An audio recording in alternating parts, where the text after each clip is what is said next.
The barn was burning. Lin Yue didn't run. She walked straight into the flames. They said she was just a bride bought to save a rancher's reputation. They whispered she was decoration, a transaction, a foreign woman who didn't belong in Iron Ridge. They were wrong, dead wrong. Because when fire tore through Cole Whitaker's ranch that night, the same men who doubted her watched in shock as this silk-dressed outsider grabbed a bucket and fought like she owned the place. She did own it, or would soon enough. Stay with me until the end of this story. Hit that like button and drop a comment with your city so I can see how far this tale has traveled. The stagecoach wheels kicked up clouds of alkali dust that clung to everything: clothes, skin, the inside of your mouth. Lin Yue sat perfectly still in the cramped cabin, hands folded in her lap, while two other passengers shifted and complained about the heat. She said nothing, just watched the barren landscape roll past through the grimy window. Iron Ridge wasn't much to look at from a distance. A scatter of wooden buildings hunched against the Colorado wind, surrounded by scrubland that stretched to the mountains. No trees to speak of. No softness anywhere. The kind of place that broke people who came looking for something easy. Lin Yue wasn't looking for easy. The stage lurched to a stop outside what passed for a depot, really just a covered platform with a bench. The driver climbed down, spat tobacco juice into the dirt, and started hauling luggage without ceremony. Lin Yue stepped out into the afternoon glare, blinking against the brightness. Her traveling dress was wrinkled but still fine, dark blue silk that marked her immediately as someone who didn't belong here. People stared. Of course they did. A Chinese woman in Iron Ridge was rare enough to draw attention. A Chinese woman dressed like money was practically an event. She could feel their eyes tracking her as she stood there, waiting while the driver dropped her trunk with a thud that raised more dust. "Someone meeting you?" he asked, not unkindly. "I expect so." What she expected and what she wanted were two different things. Lin Yue had learned that particular lesson early and hard. You didn't always get what you wanted, but if you were smart, if you paid attention and kept your mouth shut until the right moment, you could sometimes take it anyway. A man approached from across the street, tall, sun-weathered, with the kind of face that had forgotten how to smile somewhere along the way. He wore work clothes that had seen better days and a hat that shaded eyes the color of winter sky. "Miss Lin?" His accent flattened her name into something it wasn't, but she nodded. "Mr. Whitaker. Cole's fine." He looked at her trunk. "That all you brought?" "It's all I need." Something flickered across his expression. Surprise, maybe. Or assessment. Hard to tell. He picked up the trunk like it weighed nothing and jerked his head toward a wagon parked nearby. "Ranch is about an hour out. Road's rough." "I didn't come expecting smooth." That almost got a smile. Almost. He loaded the trunk, then offered a hand to help her up. Lin Yue took it because refusing would have been stupid pride, but she didn't need it. She'd climbed into worse conveyances in worse conditions. The wagon seat was hard wood worn smooth by use. Cole clicked to the horses and they started moving, leaving Iron Ridge's main street behind. For several minutes, neither of them spoke. Lin Yue used the silence to study him from the corner of her eye. Cole Whitaker was younger than she'd expected, maybe 35, give or take. The kind of lean that came from hard work, not hunger. Capable hands. No wedding ring, but she already knew that. No wife, no family, just a struggling ranch and a reputation that needed salvaging. That's what her uncle had told her anyway, when he'd arranged this whole mess. "Your uncle said you understood the situation." Cole's voice broke the quiet. "He said you needed a wife to satisfy your investors. They think a married man is more stable, more trustworthy, better for business. And you agreed to this." It wasn't a question, but Lin Yue answered anyway. "I agreed to come. That's not quite the same thing." Now he did glance at her, quick and sharp. "What's that supposed to mean?" "It means we should talk.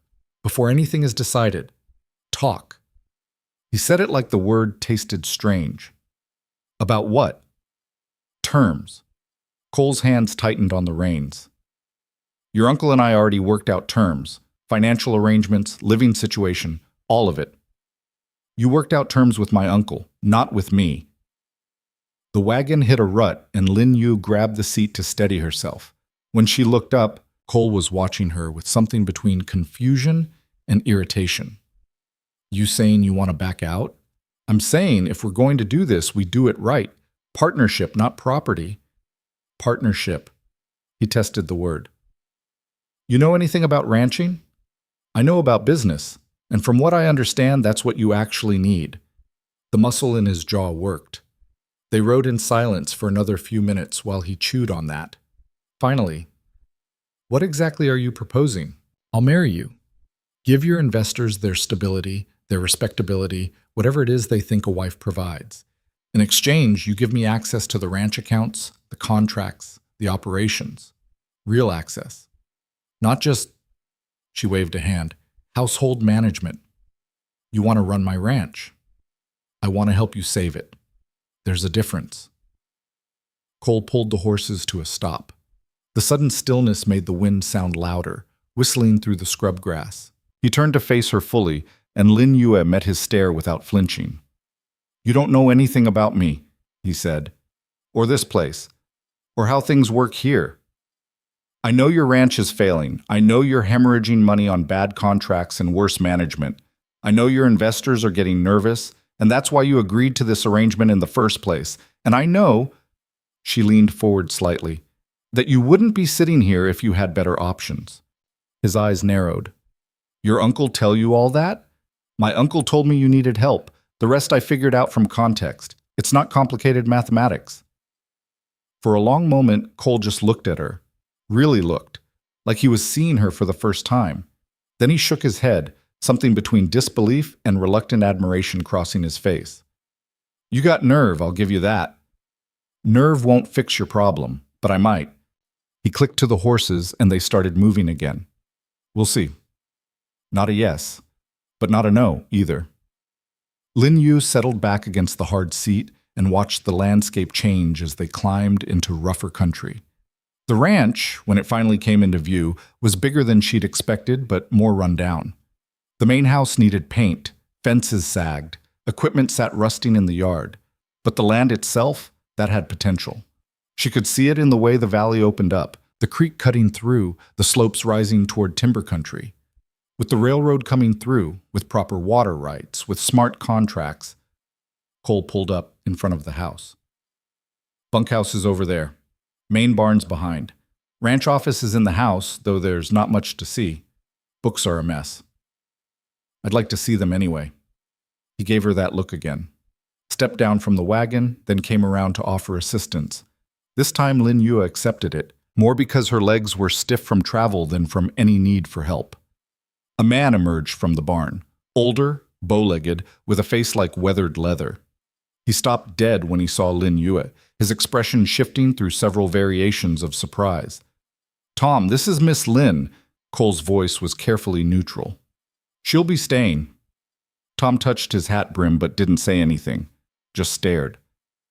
My foreman, Cole explained. Tom Mackenzie. Been with the ranch 20 years.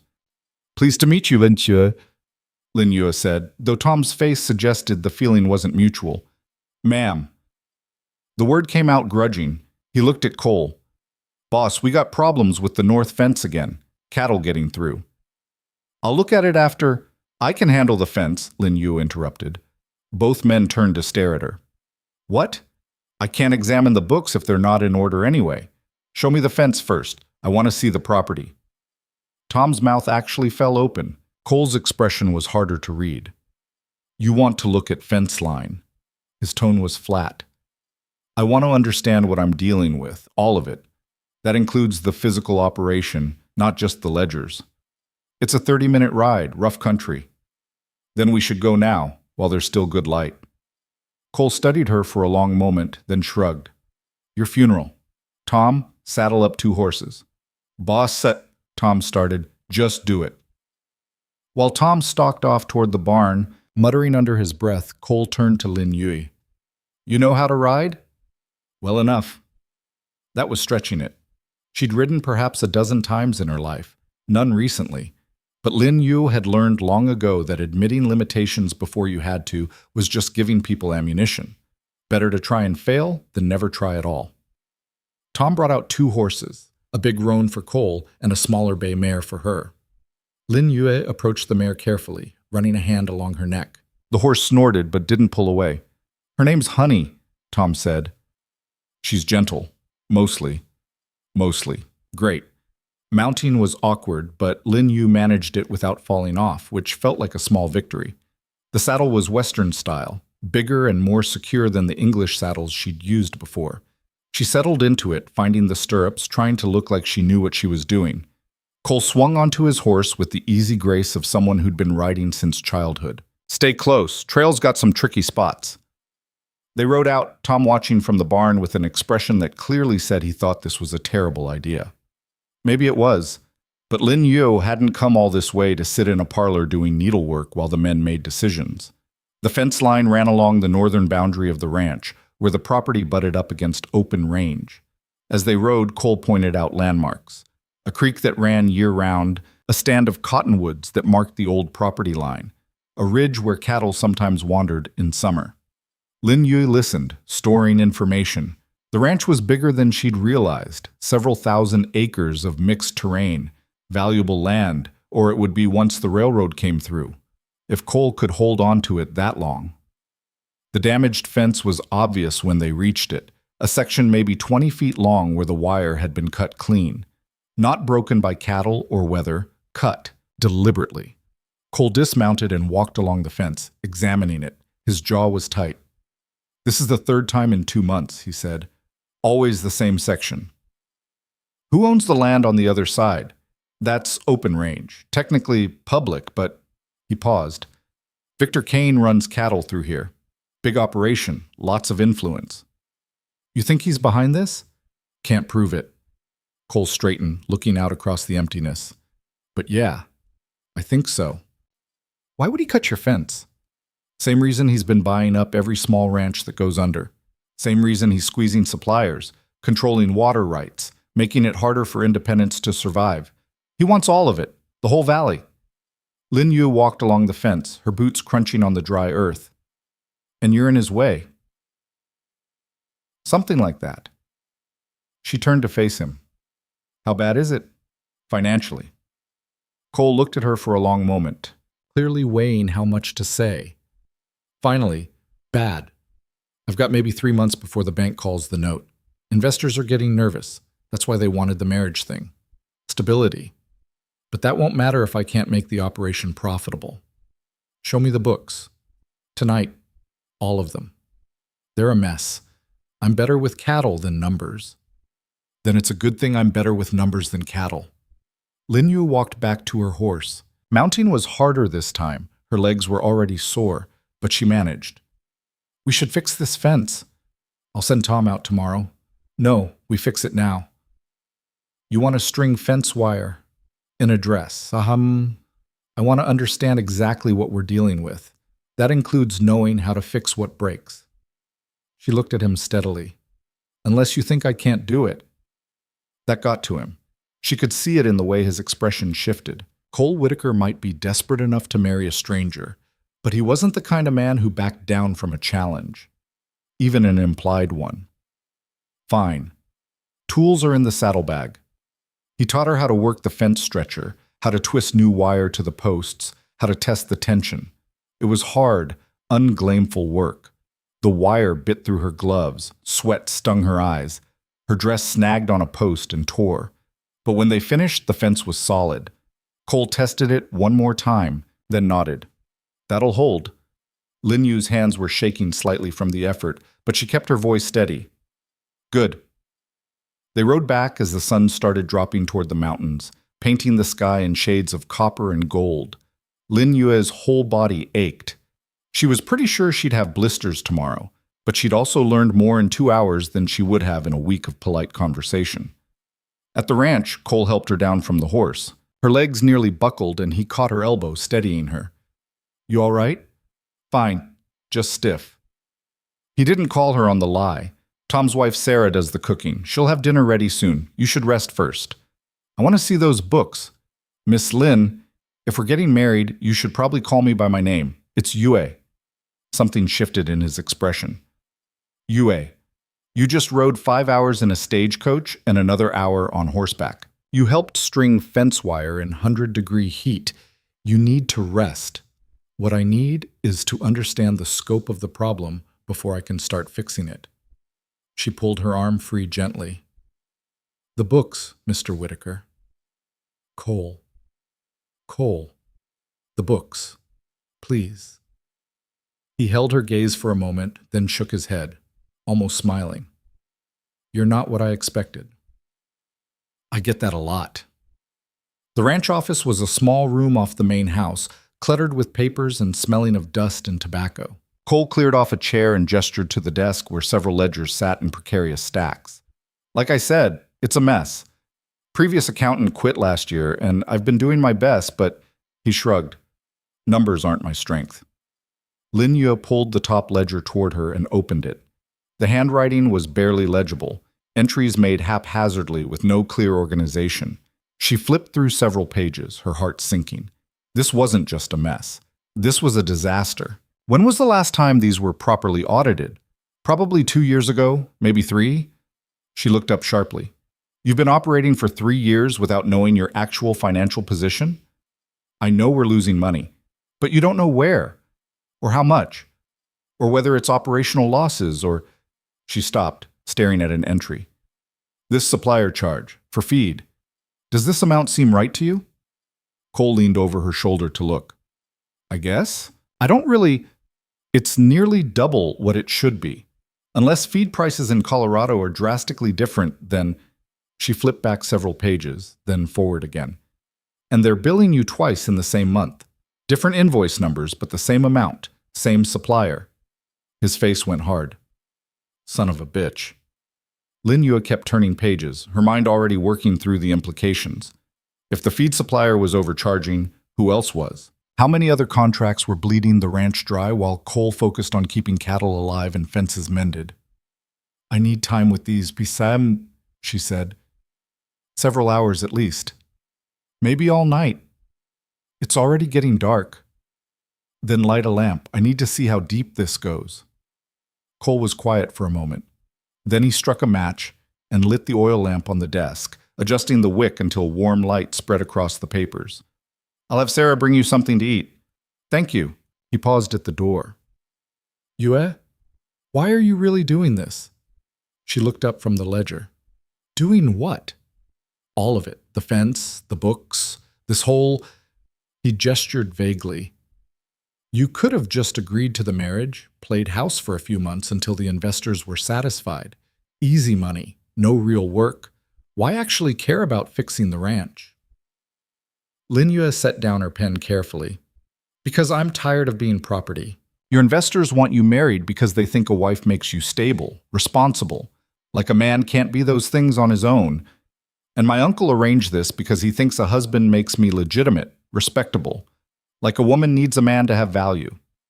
Everyone involved in this transaction sees me as a thing, an ornament, something decorative but ultimately useless. She stood, facing him fully.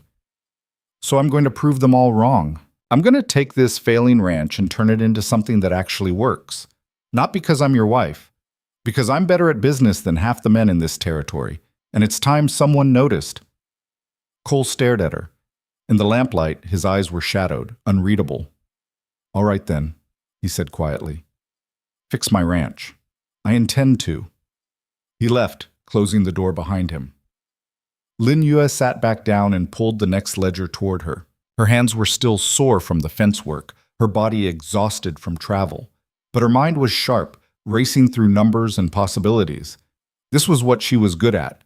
Not cooking or sewing or any of the traditional skills women were supposed to excel at. But this, finding patterns, exposing fraud, seeing the architecture underneath the chaos. By the time Sarah knocked softly and brought in a tray of food, Lin Yue had identified at least 4 more instances of probable overcharging. She ate mechanically, barely tasting the stew, and went back to the books. Midnight came and went. The lamp needed refilling. Lin Yue's eyes burned, but she kept working, making notes in careful columns on a clean sheet of paper. The scope of the problem was staggering. It wasn't just overcharging, though there was plenty of that. It was also bad contracts locked in at unfavorable rates, suppliers who delivered less than invoiced, equipment purchases that seemed grossly inflated. Someone had been systematically bleeding this ranch for years, and Cole had been too busy surviving to notice. But there was something else, a pattern underneath the pattern. Most of the problematic contracts traced back to the same few suppliers, and those suppliers all had connections to. Lin Yue sat back, her mind racing. Victor Kane, the land baron Cole had mentioned, the man who wanted to control the whole valley. This wasn't just bad luck or poor management, this was deliberate. A slow strangulation designed to force Cole under, to add his ranch to Kane's growing empire. The door opened and Cole stood there, clearly just woken up, his hair messed and his shirt untucked. "It's after 2 in the morning. I know, look at this." Lin Yue turned her notes toward him. "Your feed supplier, your equipment dealer, your cattle broker. They're all connected to Kane, either directly or through intermediaries. He's been systematically overcharging you for years." Cole moved closer, studying the paper. His jaw tightened as he followed her logic. "That bastard. It's actually clever. Death by 1,000 cuts. Nothing obvious enough to raise suspicion, but collectively it's been draining your capital while making his operations more profitable. By the time you realized you were in trouble, he'd already positioned himself to buy you out cheap. Can we prove it? Maybe. These numbers are suspicious but not conclusive. We'd need access to Kane's books to show the markup pattern, or we'd need the suppliers to testify, which they won't. Kane owns them." Lin Yue nodded. "So we can't fight him legally, not directly, but we can stop the bleeding." She pulled out another sheet of paper. "I've identified every contract that's problematic. We need to renegotiate or replace all of them. Immediately." Easier said than done. Kane controls most of the regional suppliers. Most. Not all. She looked at him. "There's a railhead in Denver, larger market, more competition. If we can establish contracts there, that's a 3-day trip, and the transport costs will be offset by better prices and honest dealing. I've done the calculations." She tapped her notes. "It's tight but feasible. We'll actually save money within 6 months." Cole pulled up a chair and sat down, studying her notes more carefully. Lin Yue watched his expression shift as he worked through the numbers, seeing what she saw. Finally, he looked up. "This could work. It will work. If we move fast. Kane's not going to like it. I don't care what Kane likes." A slow smile crossed Cole's face, the first real smile she'd seen from him. "No, I don't suppose you do." He stood.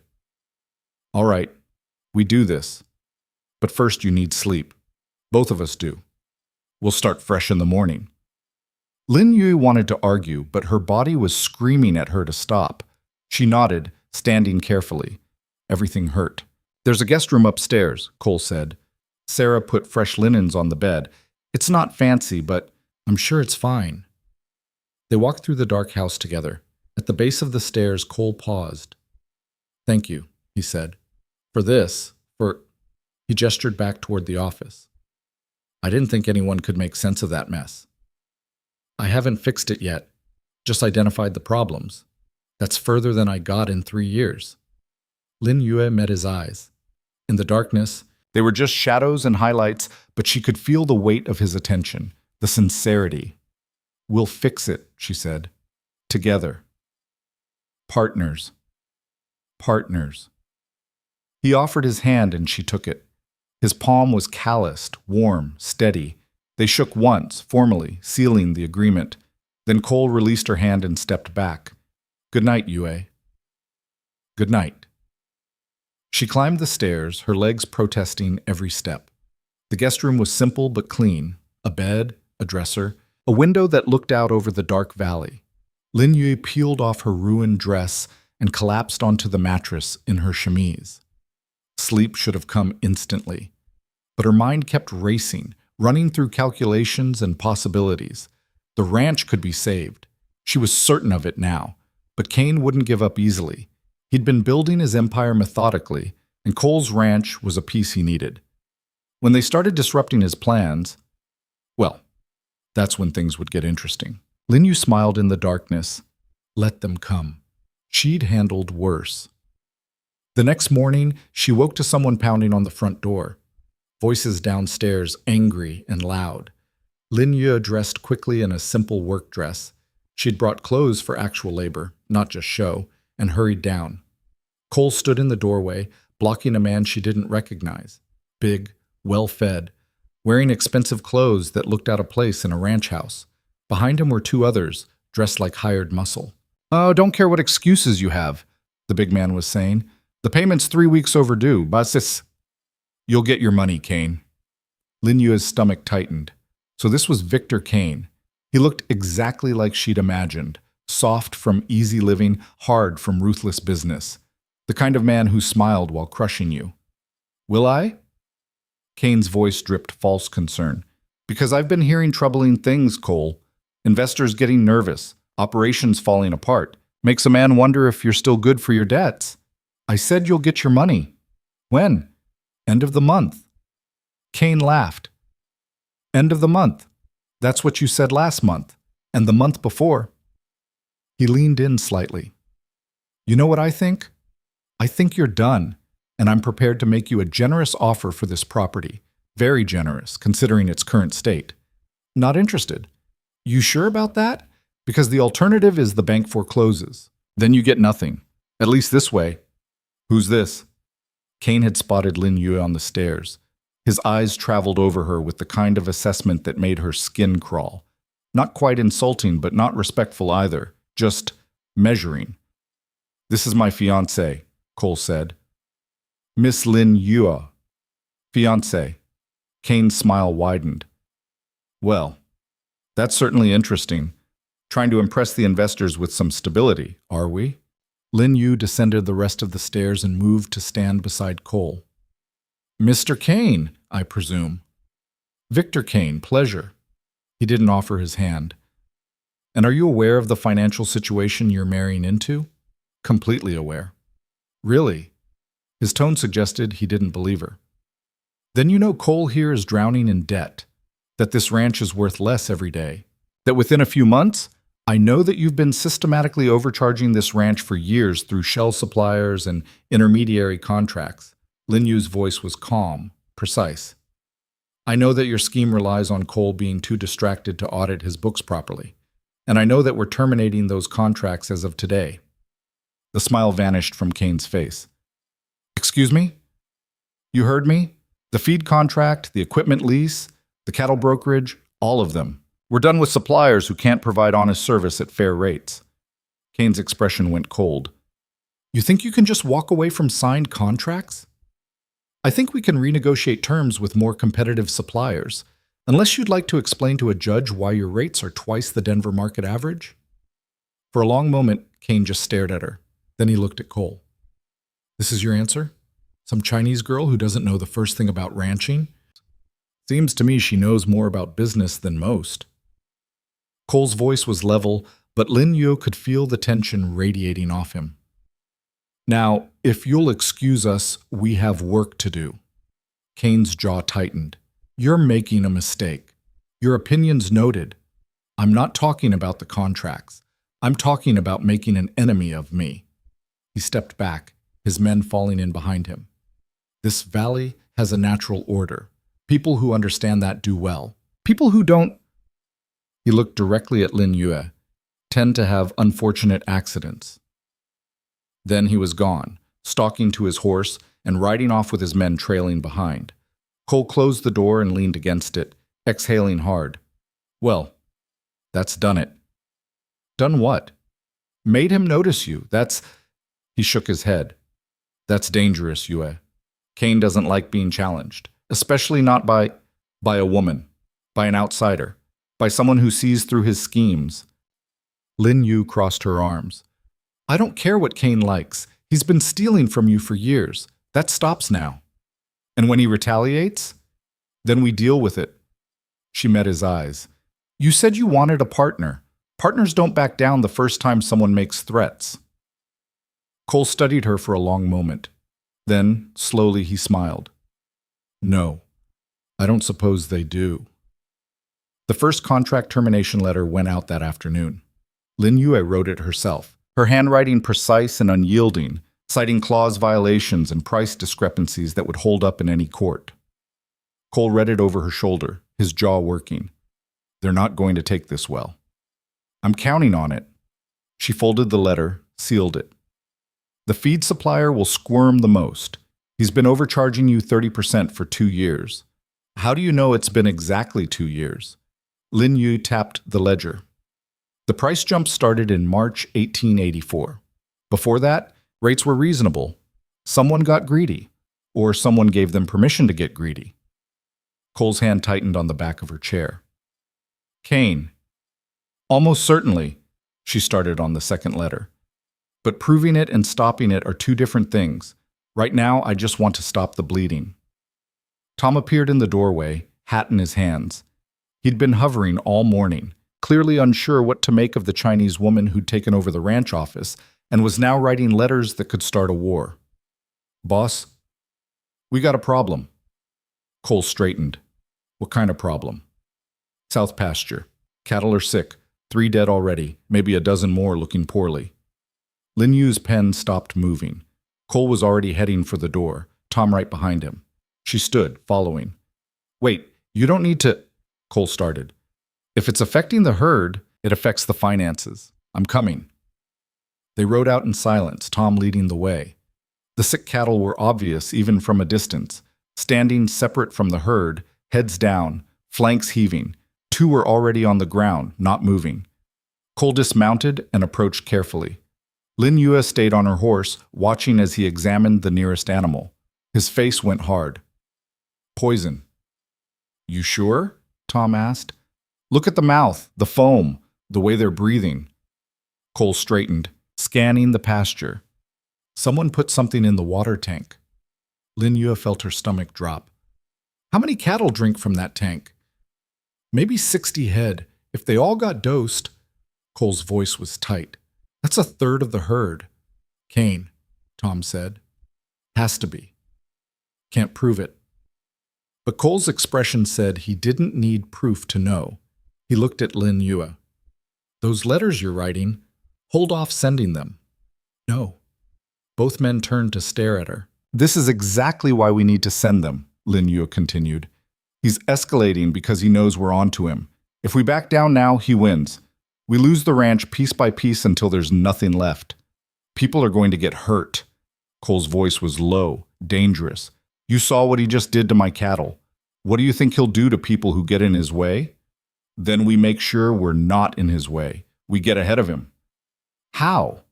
Lin Yue looked at the dying cattle, her mind racing through possibilities. Kane was smart, methodical. He wouldn't risk direct confrontation if he could avoid it. But he would use fear, pressure, economic strangulation. The poisoned cattle were a message. Back off or lose everything. We need allies, she said finally. Other ranchers who are dealing with the same thing. Kane can't fight all of us at once. Tom snorted. Good luck with that. Most folks around here are too scared of Kane to breathe wrong. Then we find the ones who aren't scared, or the ones who are desperate enough not to care. She looked at Cole. You said Kane's been buying up failing ranches. Which ones are still holding out? The Morrison place, maybe. Jack Morrison's stubborn as hell. And the Chen family north of here, they run sheep, keep to themselves mostly. More Chinese? Tom's tone made it a question and an accusation at the same time. Yes, Lin Yue said flatly. Is that a problem? Tom's face reddened, but he didn't answer. Cole gave him a look that could have stripped paint. Tom, get some of the hands and see what you can do for these cattle. Anything that's not too far gone, separate them and get fresh water. The rest... His voice caught. Make it quick. Boss? Tom rode off. Cole stood there for a moment, just looking at the dying animals. Lin Yue could see the weight of it on his shoulders, the money, the waste, the sheer viciousness of poisoning livestock. This is my fault, he said quietly. It's Kane's fault. I should have seen it coming, should have protected... You can't protect against someone willing to do this. Lin Yue dismounted, walked over to stand beside him. But we can make sure he doesn't get away with it. Cole looked at her. You really think we can beat him? I think if we don't try, we've already lost. For a moment they just stood there, surrounded by sick cattle and gathering crows. Then Cole nodded once, sharp and decisive. All right, we do it your way. But we're careful. And at the first sign that he's targeting you specifically, he already is. Those threats weren't subtle. Then we need to be ready for whatever comes next. What came next was a rejection letter from the Denver feed supplier. Lin Yue read it twice, her jaw tightening with each pass. They won't do business with us, she told Cole that evening. Some excuse about shipping constraints, but the real reason is in the last paragraph. They've been advised that our operation is unstable. Kane got to them, or someone who works for him. She crumpled the letter. He's blocking our access to alternative suppliers. So we're stuck with his people. Not necessarily. Lin Yue pulled out a map of Colorado and surrounding territories. Denver's not the only option. There's a railhead in Cheyenne, another in Trinidad. If we can establish relationships there, that's even further. The transport costs will still be better than what we're paying now, and it gets us out from under Kane's control. She traced a route on the map. We make one trip, buy in bulk, enough to last 6 months. Store it here, cut off Kane's suppliers entirely. Cole studied the map. That's a lot of capital up front. We have some. Not much, but enough if we're careful. She met his eyes. This is the move, Cole. It's risky, but it's the only way to break free. And if Kane sabotages the shipment, then we make sure he doesn't know about it until it's already here. They planned the trip in secret, telling only Tom and making him swear not to mention it to anyone. The plan was simple. Cole would ride to Cheyenne with 2 trusted hands, negotiate the contracts, arrange shipping. Lin Yue would stay and manage the ranch, keep everything running smoothly enough that Kane wouldn't suspect anything. I don't like leaving you here alone, Yipan, Cole said the morning of departure. I won't be alone. Tom's here, Sarah, the hands. That's not what I mean. He adjusted his saddle, not looking at her. Kane's going to notice I'm gone. He might see it as an opportunity. Then I'll have to be careful. Lin Yue handed him a sealed envelope. Letters of credit. The bank in Cheyenne will honor them. Don't sign anything without reading it 3 times. And don't trust anyone who offers you a deal that sounds too good. You think I'm stupid? I think you're honest, and honest people sometimes assume others are too. She smiled slightly. Just be careful. Cole took the envelope, their fingers brushing. For a moment he just looked at her, something unreadable in his expression. You really believe we can do this? It wasn't a question, but Lin Yue answered anyway. Yes? Why? Because the alternative is losing, and I didn't come all this way to lose. He mounted his horse, the 2 hands falling in behind him. Keep the rifle loaded, and if Kane shows up, I'll handle it. Go. The sooner you leave, the sooner you're back. She watched them ride out, 3 figures disappearing into the morning haze. Then she turned back to the house, already running through everything that needed doing. The ranch didn't stop just because Cole was gone. Tom found her an hour later in the barn, checking inventory. Ma'am, we got a situation. Lin Yue looked up from her clipboard. What kind of situation? Riders coming in. 4 of them. They're wearing Kane's brand. Her stomach tightened, but she kept her voice level. How far out? Maybe 10 minutes. Get the hands together. Don't make it obvious, but I want people visible. Working, doing normal things, but around. Tom nodded and hurried off. Lin Yue set down the clipboard and walked to the house, forcing herself to move slowly, calmly. She retrieved the rifle from Cole's office, checked that it was loaded, then leaned it against the wall just inside the door where she could reach it quickly. Then she waited on the porch. The riders appeared right on schedule, 4 men on good horses. She recognized one of them from Kane's earlier visit, the bigger of the 2 enforcers. They rode right up to the house, not bothering with courtesy. Cole Whitaker around? The big one asked. Mister, Whitaker is attending to business. I'm managing the ranch in his absence. The men exchanged looks. One of them, younger, with a scar across his cheek, laughed. You're managing. That's rich. Lin Yue didn't respond, just waited. The big one dismounted. Mr. Kane sent us to discuss the outstanding debt. Since Cole's not here, maybe you and I can work something out. The debt will be settled at month's end, as agreed. See, that's the problem. Mr. Kane doesn't think you're good for it. Thinks maybe we should take something on account. You know, as insurance. There's nothing to take. I can see plenty to take. His eyes traveled over the ranch buildings. Nice barn. Good horse flesh in the corral. And I hear you got some cattle left that aren't poisoned. Lin Yu's hand moved slightly toward the door. You should leave. Or what? You gonna shoot me? He grinned. Chinese girl like you probably never held a gun in her life. You'd be surprised what I've done in my life. The man took a step closer. Behind him, his companions spread out slightly, flanking. Lin Yue could see Tom and two hands near the barn, watching. Not close enough to help if things went bad, but close enough to witness. Here's what's going to happen, the big man said. You're going to give us 10 head of cattle. Good ones, not the sick ones. Consider it a payment against the debt, and then we're going to leave peaceful like. No. No? He looked genuinely surprised. Lady, I'm trying to be reasonable here. Reasonable would be honoring the original agreement. Month's end. Now leave. The man's expression hardened. You're making a mistake. I've been told that before. He moved fast for a big man, reaching for her arm. Lin Yue stepped back through the doorway, her hand closing on the rifle. She brought it up smooth, the barrel leveling at his chest. I said leave. Everyone froze. The big man stopped mid-reach, his eyes on the rifle. Lin Yue kept it steady, her finger outside the trigger guard, but ready. You're not going to shoot me, he said. But there was uncertainty in his voice now.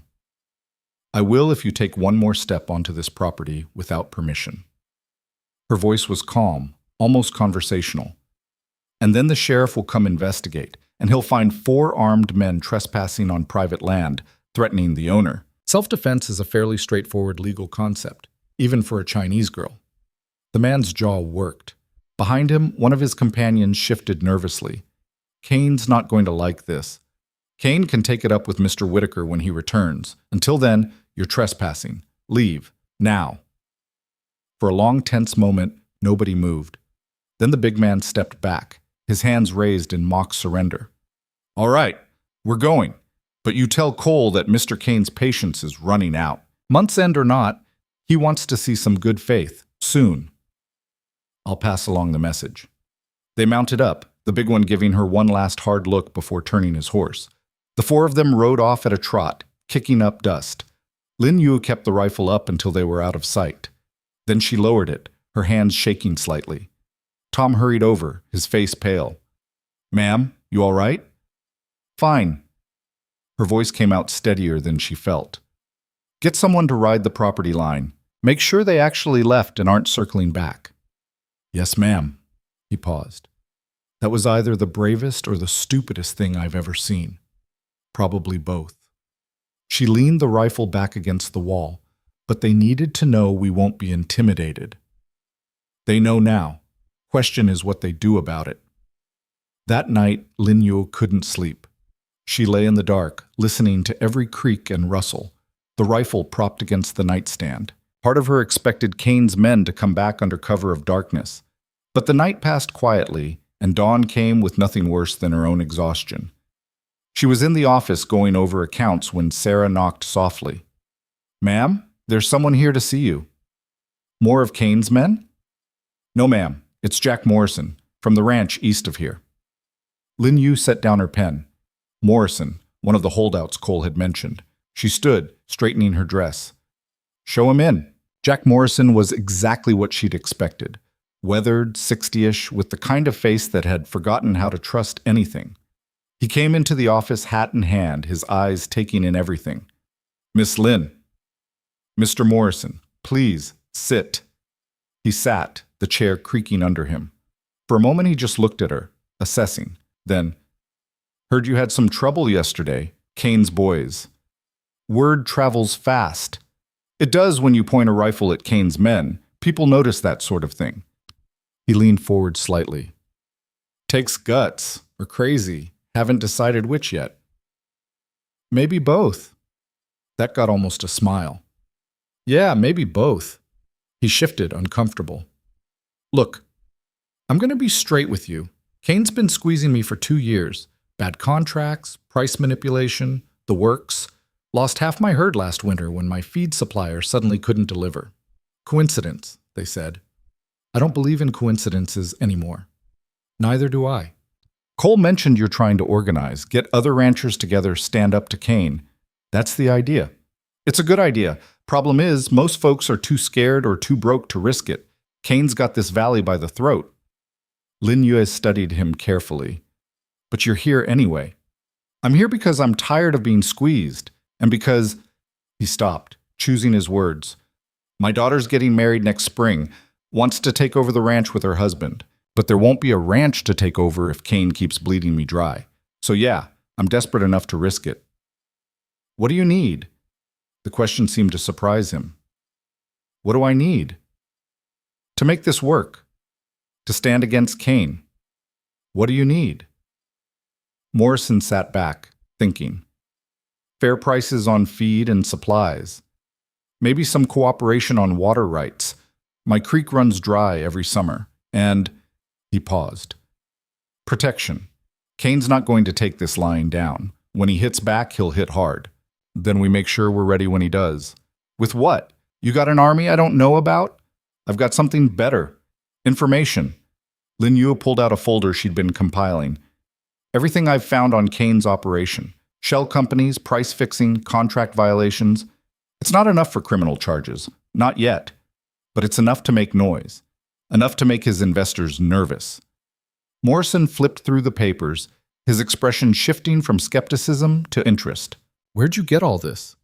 Cole's books, and some careful reading between the lines. She leaned forward. Kane's operation depends on secrecy, on people being too isolated to compare notes. But if we pool our information, share what we know, we can build a case. Exactly. He was quiet for a long moment, still looking at the papers. Then he set them down and met her eyes.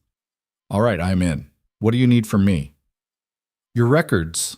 Anything showing suspicious charges or contract violations. And I need you to talk to other ranchers, quietly. The Chens, the Williamson place, anyone else who might be feeling the squeeze. The Chens keep to themselves. Then convince them it's worth coming out of their shell. Lin Yue stood, extending her hand. We're stronger together than separate. That's the whole point. Morrison stood too, taking her hand. His grip was firm, calloused. You know Kane's going to come at you hard when he figures out what you're doing. Let him come. I'll be ready.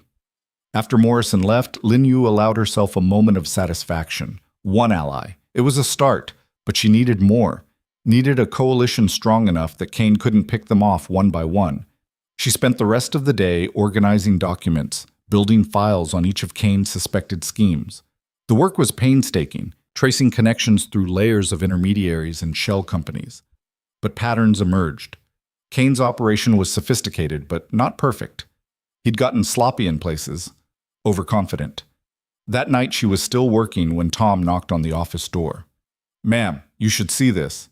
She followed him outside. The western sky was lit up orange and red, too bright for sunset. Fire. Morrison Place, Tom said grimly. Has to be. Lin Yue's stomach dropped.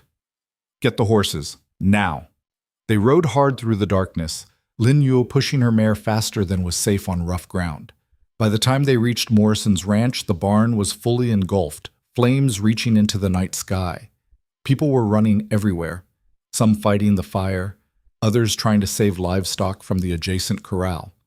Lin Yue slid off her horse before it fully stopped and ran toward the chaos. She found Morrison near the water trough, his face black with soot, directing men with buckets. What happened? He turned and she saw the rage in his eyes. What do you think happened? Kane sent a message. Anyone hurt?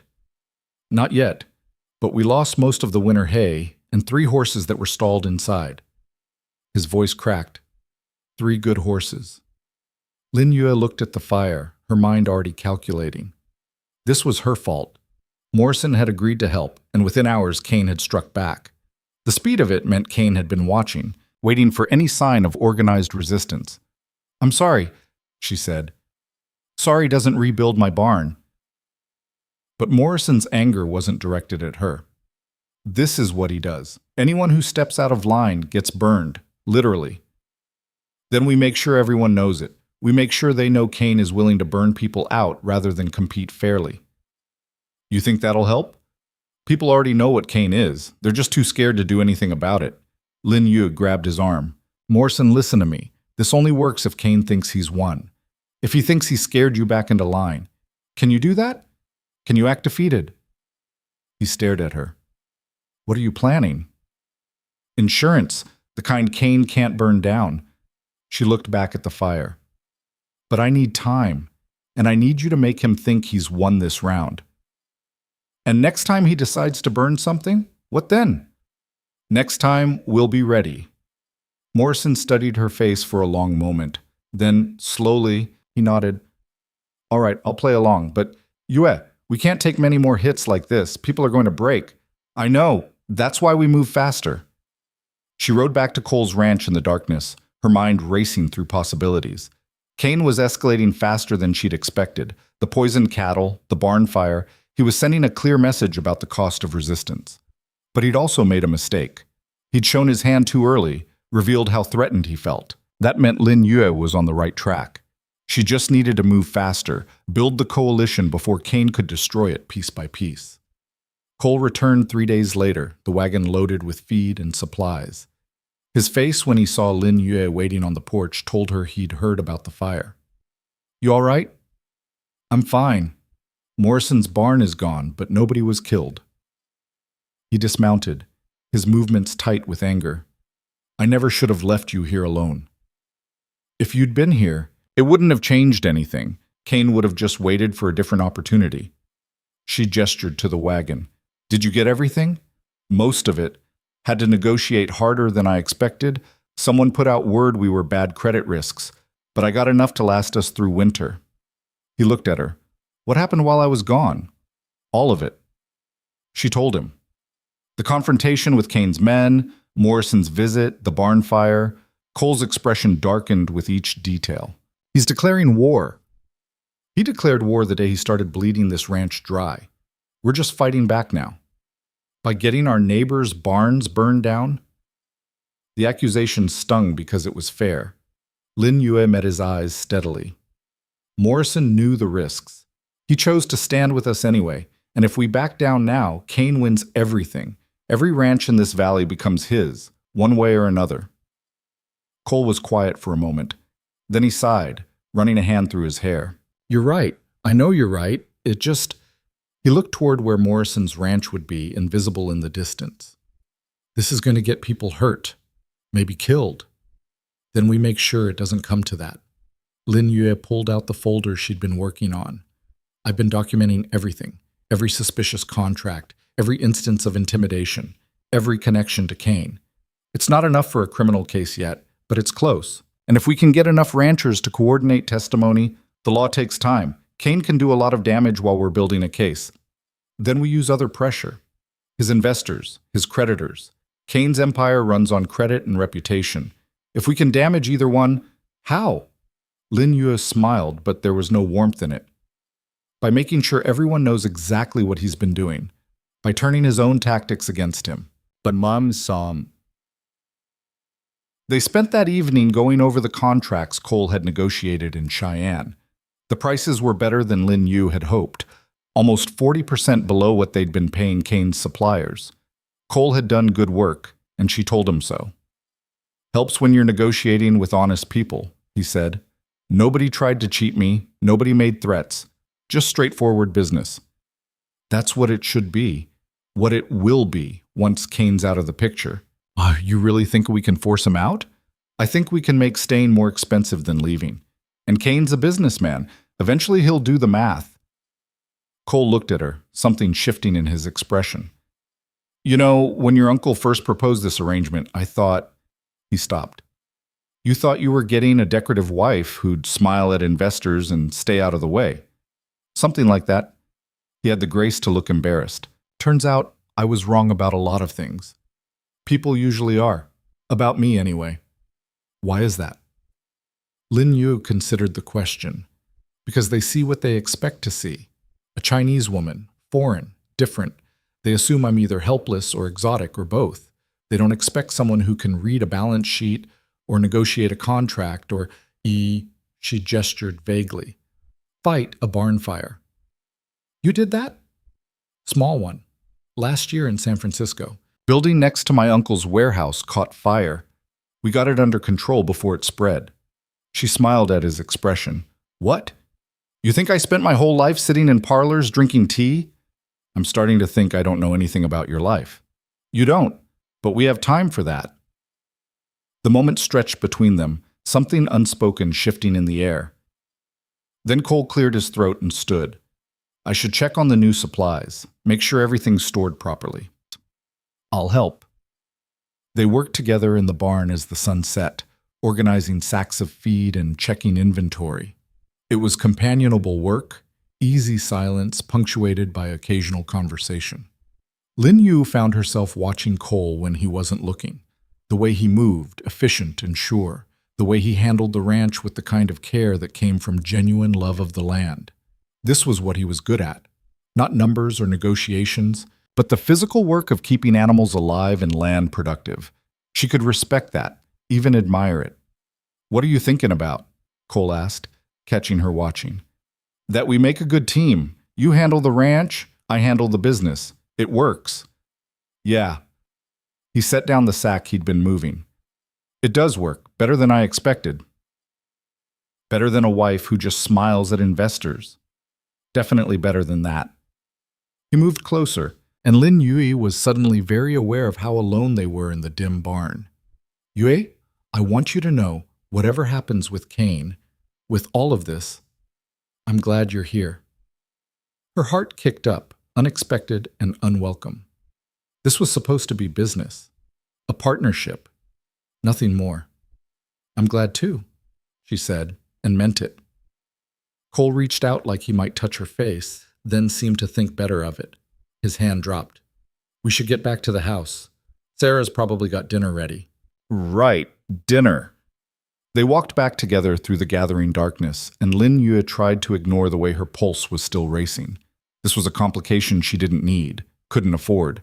The arrangement between them was practical, built on mutual benefit. Adding feelings to it would only make things messier. But as Cole held the door open for her and she caught his slight smile in the lamplight, she couldn't help wondering if messy might be worth it. The wedding happened on a Thursday, quick and practical in the Iron Ridge courthouse, with Tom and Sarah as witnesses. Lin Yue wore a simple dress, cream-colored silk that didn't wrinkle. Cole wore his best shirt, the one without any mended tears.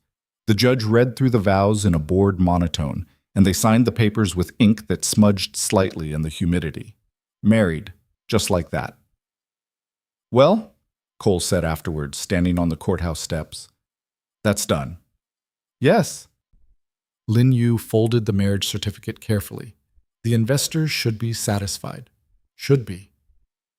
He looked at her, something uncertain in his expression. You want to get dinner? There's a place in town that does decent steaks. We should get back to the ranch. I'm expecting Morrison this evening with his contract records. Cole's face shifted, the brief softness disappearing. Right, work. They rode back in silence that felt heavier than it should have. Lin Yue told herself it didn't matter, that this was exactly what they'd agreed to, a business arrangement. The fact that she'd caught herself watching him during the ceremony, noticed the way his hand shook slightly when he slipped the ring on her finger, that was just inconvenient biology. Nothing more. Morrison arrived after sunset, looking worse than he had at the fire. His face was drawn, aged 10 years in a week. Brought everything I got, he said, dropping a worn leather case on Cole's desk. Contracts, invoices, correspondence, all of it going back 3 years. Lin Yue opened the case and started sorting through papers. The pattern was immediately clear. The same shell companies that had been bleeding Cole's ranch were all over Morrison's accounts too. This is good, she said. Really good. It establishes a clear pattern of coordinated fraud. Great, what do we do with it? We need more. At least 2 other ranchers willing to provide documentation. Then we take it to the territorial attorney. Morrison laughed, bitter and sharp. You think the attorney's going to touch this? Kane probably has him in his pocket too. Maybe. But if we make enough noise, if we get enough people talking, people are too scared to talk. You saw what happened to my barn. Cole leaned against the desk. What about the Chens? You said they were getting squeezed too. The Chens don't trust outsiders, especially not... Morrison stopped, glancing at Lin Yue. Especially not white ranchers, she finished. But they might trust me. You speak Chinese. Cantonese and some Mandarin, and I understand what it's like to be on the outside. She looked at Cole. I should go talk to them, tomorrow. I'll come with you. No, it needs to be just me. They'll be more comfortable. Cole opened his mouth like he wanted to argue, then closed it. Fine, but take someone. Tom, at least. Tom glares at me like I'm stealing the silverware every time he sees me. That's not going to help build trust. Then take one of the other hands. I'll be fine alone. Yue. Cole. She met his eyes. I appreciate the concern, but I've been taking care of myself for a long time. I can handle a conversation with some sheep farmers. He didn't look happy about it, but he nodded. Morrison gathered up his papers and left, shoulders hunched like he expected something to fall on him. After he was gone, Cole poured himself a whiskey and drank it in one swallow. This is getting out of hand, Hyun, he said. It's getting exactly where it needs to go. We're building a case. We're painting targets on people's backs. He poured another drink. Morrison's terrified. The hands are jumpy, and now you want to drag the Chens into this mess too. The Chens are already in this mess. They just don't know they have options yet. Cole set down the glass with more force than necessary. You know what Kane's going to do when he figures out what we're planning? What you're planning. He's not just going to burn another barn. I know. Do you? Because you're acting like this is just numbers on a page, but these are people, real people who can get hurt. Lin Yue stood, anger flaring hot and sudden. You think I don't know that? You think I haven't considered the risks? I was there at Morrison's fire. I saw his horses die. I know exactly what Kane is capable of. Then why are you pushing this so hard? Because someone has to. The words came out louder than she intended. Because if we don't fight back, Kane wins. He gets everything, and all of you lose the ranches you've spent your lives building. Is that what you want? I want... Cole stopped, running a hand through his hair. I want to know you're safe. The admission hung between them, unexpected and raw. Lin Yue felt something shift in her chest, dangerous and warm. I can't promise that, Jing, she said quietly. Neither can you. All we can do is try to be smart about this. Smart doesn't stop bullets or fires. No, but it gives us a fighting chance. She moved closer. Cole, I know this is scary, but we're already committed. Kane already sees us as threats. Backing down now won't make us safer. It'll just make us easier targets. He looked at her for a long moment. Then he nodded, some of the tension leaving his shoulders. All right, go talk to the Chens. But you take a rifle. And if anything feels wrong, you leave. Immediately. Deal. She rode out the next morning with the sun barely up, the rifle strapped to her saddle more for Cole's peace of mind than her own sense of safety. The Chen Ranch was about 2 hours northeast, in rougher country where the land climbed toward the mountains. Sheep country, too rocky and steep for cattle. The ranch, when she reached it, was smaller than Cole's but well maintained. The fences were tight, the buildings in good repair. Someone here knew what they were doing. A dog started barking before Lin Yue was even close. By the time she dismounted, an older man had emerged from the house, a shotgun cradled casually in his arms. Can I help you? His English was heavily accented but clear. I'm looking for the Chen family. My name is Lin Yue. I'm married to Cole Whitaker, the rancher south of here. The man's expression didn't change. I know who Whitaker is. What do you want? Lin Yue switched to Cantonese. I want to talk about Victor Kane, about the way he's been squeezing independent ranchers, including you. That got a reaction. The man's eyes widened slightly. He responded in Cantonese, his words quick. How do you know about that? Because he's doing it to everyone. Different methods, same goal. He wants to control the whole valley. And what do you plan to do about it? Fight back, but I need help. Information, documentation, testimony. The man studied her for a long moment. Then he lowered the shotgun. Come inside. We'll talk. The house was small but comfortable, with the smell of tea and cooking rice. The man introduced himself as Chen Wei, and his wife appeared from the back room, her face guarded. They sat at a worn wooden table while Chen Wei poured tea with hands that trembled slightly. Kane's been after our water rights, he said in Cantonese. This land has a spring, one of the only reliable sources in the high country. He wants it for his cattle operation. Offered to buy us out 3 times. Each time we refuse, things get harder. Supplies delayed, contracts canceled, prices raised. Have you documented any of it? Some.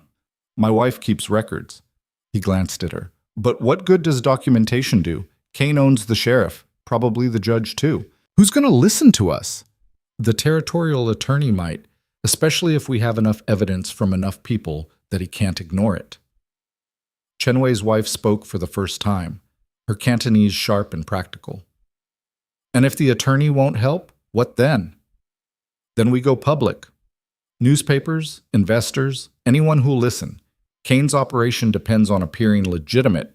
If we expose what he's really doing, he'll destroy us first. The woman's voice was flat. You think we haven't considered fighting back? We have children, grandchildren. We can't risk everything on a maybe. Lin Yue leaned forward. What's the alternative? Keep letting him squeeze you until you have nothing left? Because that's where this ends. Kane doesn't stop until he owns everything. The couple exchanged a long look, some wordless communication passing between them. Finally, Chen Wei sighed. Show us what you have, the documentation from the other ranchers. Lin Yue pulled out the folder she'd brought, spreading papers across the table. The Chens studied them carefully, Chen Wei's wife occasionally making small sounds of recognition. This supplier, she said, pointing, they tried to overcharge us too, claimed there was a shortage, doubled their prices overnight. Same company that's been gouging coal. And Morrison. It's all connected. They talked for over an hour, comparing notes and piecing together the scope of Kane's operation. By the time Lin Yue left, she had a promise. The Chens would compile their records and share them. They wouldn't testify publicly yet, too risky, but they'd provide documentation under seal.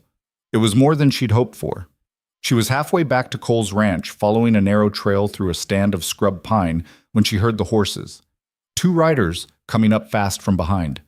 Lin Yue's hand moved to the rifle, but they were on her before she could unsling it. Kane's men. She recognized the big one from the earlier confrontation and the scarred one who'd laughed at her. They boxed her in, one on each side, forcing her to stop. Well now, the big one said, look who's out riding all alone. That's not real smart, Mrs. Whitaker. Lin Yue kept her hands visible, her voice steady. I'm on my way home. Let me pass. See? We got a problem with that. Mr. Kane's been hearing things. About you stirring up trouble, getting folks all riled up about things that aren't their business. Business dealings are always someone's business, especially when they're fraudulent. The scarred one laughed. Fraudulent, that's a big word. You think you're real smart, don't you? Smart enough to know when I'm being threatened. This isn't a threat.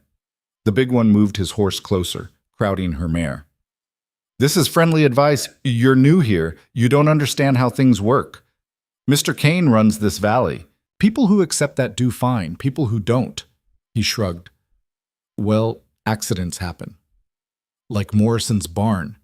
Exactly like Morrison's barn. Shame about those horses. Lin Yue's jaw tightened. Tell Kane his intimidation tactics aren't going to work. You sure about that? The big one reached out quick, grabbing her horse's bridle. Because right now, you're alone on a trail nobody uses much. Long way from help. Lot of things could happen. Fear spiked through her, sharp and cold. But Lin Yue had learned long ago that showing fear just made predators bolder. She met his eyes steadily. Touch me and Cole will kill you. You know that, right? Whitaker's not here. He will be, and he'll come looking, along with Tom and every hand on the ranch. You really want to explain to Kane why you started a war over, what, scaring a woman on a trail? The man's eyes narrowed. For a long moment, nobody moved. Then he released her bridle, backing his horse up slightly. You got a smart mouth, but smart only gets you so far out here. He pointed at her, the gesture almost casual.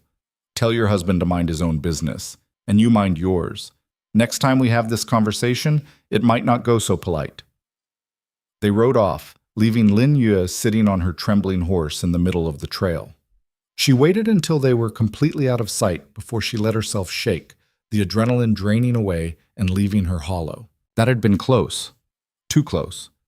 She made it back to the ranch as the sun was starting to set, her whole body tense and exhausted. Cole was waiting on the porch, and something in her face must have given her away because he was off the steps before she'd even dismounted. What happened? Kane's men, on the trail back from the Chens. She accepted his hand down from the horse, grateful when her legs held. They wanted to deliver a message. Cole's expression went dark. They touch you? No, just threats. But Cole, she looked at him. This is escalating faster than I expected. Kane knows what we're doing. How? I don't know. Maybe someone talked. Maybe he's just smart enough to put the pieces together. She rubbed her arms, suddenly cold despite the warm evening. The Chens are in. They'll provide documentation, but they're scared. Everyone's scared. Cole pulled her into the house, his hand on her back, protective and warm. You're not going anywhere alone again. I don't care if you think it's safe. Cole, I mean it, Yue. Kane's playing for keeps now. Next time it might not just be threats. She wanted to argue, but the memory of those men crowding her on the trail was too fresh. All right, no more solo trips. Sarah had dinner waiting, but Lin Yue barely tasted it. Her mind kept replaying the confrontation, analyzing it for weaknesses. Kane was getting bolder, more direct. That meant he was worried, but it also meant he was dangerous. After dinner, she and Cole sat in the office, going over the new documentation from the Chens. The pattern was undeniable now. Kane had been systematically targeting every independent rancher in the valley, using different methods but with the same goal. We have enough, Lin Yue said finally. Enough to take to the attorney. 3 separate ranches, all showing the same pattern of fraud and intimidation. And when the attorney does nothing? Then we go to the newspapers, Denver, Cheyenne, anywhere that'll print it. Make enough noise that Kane's investors start asking questions. Cole leaned back in his chair, looking tired. You know, this is going to get worse before it gets better. I know. People are going to get hurt, maybe killed. I know that too. Lin Yue met his eyes. But what's the alternative? Just let him win? Maybe winning isn't worth dying for. And maybe some things are worth fighting for, even if it's dangerous. She stood, pacing to the window. My whole life, people have told me to be quiet, to accept my place, to be grateful for whatever scraps men decided to give me. I'm done with that. I'm done being invisible. Cole was quiet for a moment, then, you could never be invisible. Not to me. The words hit harder than they should have. Lin Yue turned to find him watching her with an expression that made her chest tight. Cole, I know this is just business, a partnership, but Yue. He stood, crossing to her. It stopped being just business for me a while ago, and I think maybe it did for you too. Her heart was hammering. This is complicated enough without feelings, I know. He was close now. Close enough that she could see the exact color of his eyes in the lamplight. But they're there anyway. So what do we do about that? Lin Yue didn't have an answer. Or maybe she did, but she was afraid to say it out loud. Instead, she reached up and touched his face, her palm against his cheek. Cole covered her hand with his, then turned his head to press a kiss to her palm. The gesture was so gentle it almost hurt. We should, she started. The crash of breaking glass cut her off. Then the smell of smoke. They both reacted instantly, Cole grabbing the rifle while Lin Yue ran to the window. The barn was burning, flames already climbing the walls. Fire! Cole was already moving, shouting for Tom in the hands. Lin Yue ran after him, grabbing a bucket from the porch. The barn was a roar of heat and noise by the time they reached it. Horses screamed inside, panicking. Tom was trying to get the door open, but the heat drove him back. The side door, Cole shouted. Get them out the side. Lin Yue ran to the side of the barn where a smaller door led to the stalls. The wood was hot under her hands, but not burning yet. She wrenched it open and smoke billowed out, choking thick. A horse thundered past her, eyes rolling white with terror. Then another. Tom appeared through the smoke, leading 2 more by their halters. That's all of them. He coughed. Barn's lost. But Lin Yue could hear something else under the roar of the fire, a rhythmic hammering. Someone was still inside. She grabbed Tom's arm. Someone's in there. What? No, Everyone's out. She didn't wait to argue, just pulled her neckerchief over her face and ran into the smoke. The heat was incredible, scorching her skin even through her clothes. She could barely see, barely breathe. But that hammering sound, there, in the back corner, where Cole stored equipment, a figure stumbled out of the smoke. Young Pete, one of the newer hands, his face black with soot. "Tried to save the tack," he gasped. "Door's stuck." Lin Yue grabbed his arm and hauled him toward the exit. They stumbled out together, both coughing, just as part of the roof collapsed with a shower of sparks. Cole was there, pulling them away from the building. "Are you insane? What were you thinking?" Pete was inside. I don't care." His voice was raw. "You could have died." The barn collapsed in on itself with a groan of tortured wood. They all stood there watching, faces lit by the flames, as everything burned. Hours later, when the fire had finally burned itself out and the hands had stumbled off to sleep, Lin Yue and Cole stood in the ruins. The barn was just a skeleton of charred beams and ash. "Kane," Cole said. "Flat? Final." "Has to be." Lin Yue's throat hurt from the smoke. "Same night I get threatened on the trail. He's sending a message." Message received. Cole's jaw was tight. "This ends. Now." "How?" "I'm going to kill him." "Cole, he burned my barn. Nearly killed you. How many more people have to get hurt before we admit this isn't working?" Lin Yue grabbed his arm, forcing him to look at her. "Killing Kane won't fix anything. He has men, resources, influence. You kill him, they'll hang you. And then what? I lose the ranch anyway, and you're dead. That's not a solution. Then what is?" She looked at the smoking ruins, her mind racing. Kane had escalated to fire. That meant he was desperate, worried about what they were building. But it also meant he'd made a mistake. Arson was a serious crime, one that even a corrupt sheriff would have trouble ignoring if there was enough evidence. "We finished building the case," she said. "We get enough documentation that even Kane's bought officials can't ignore it. And then, what? Hope the law actually works? No, we take away his power at the source." She turned to face Cole fully. "Kane's operation runs on credit and investor confidence. If we can damage that, make his backers nervous enough to pull funding, that takes time. Time we don't have. Then we make time." Her voice was hard. "We secure the water rights you've been talking about. We position this ranch to be essential to the railroad expansion. We make ourselves too valuable to destroy." Cole stared at her.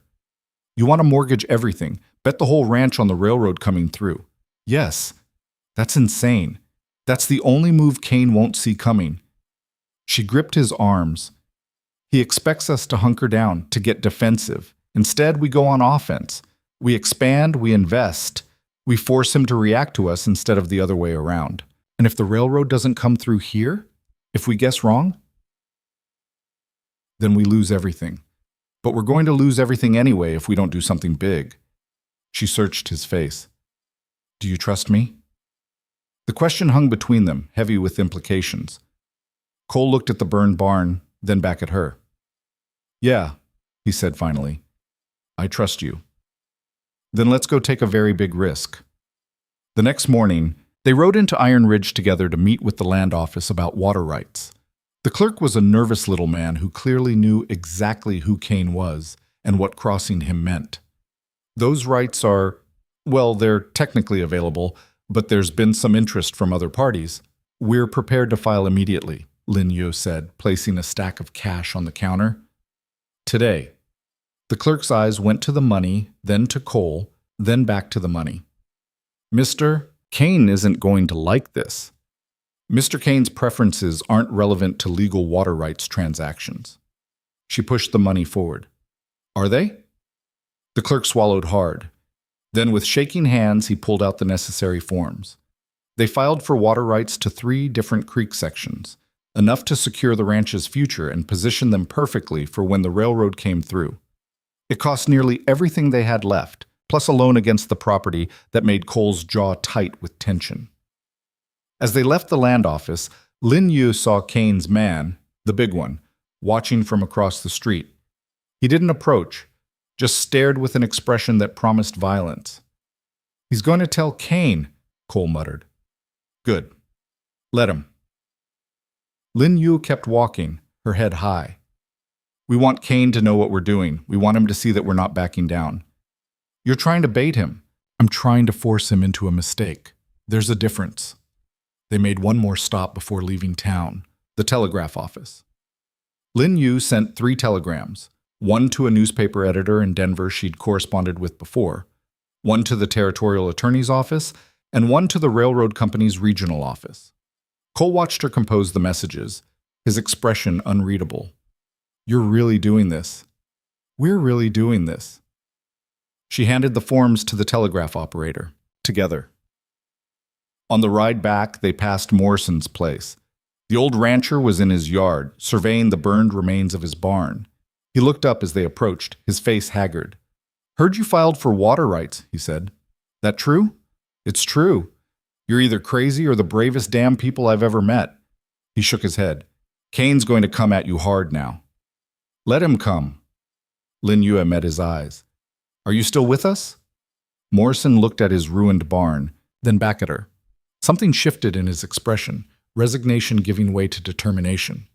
Yeah, I'm still with you. What do you need?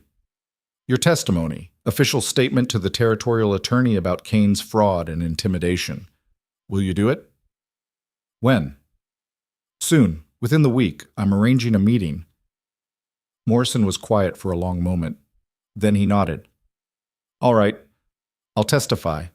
But Yue, this better work, because if it doesn't, we're all done for. It'll work. She said it with more confidence than she felt.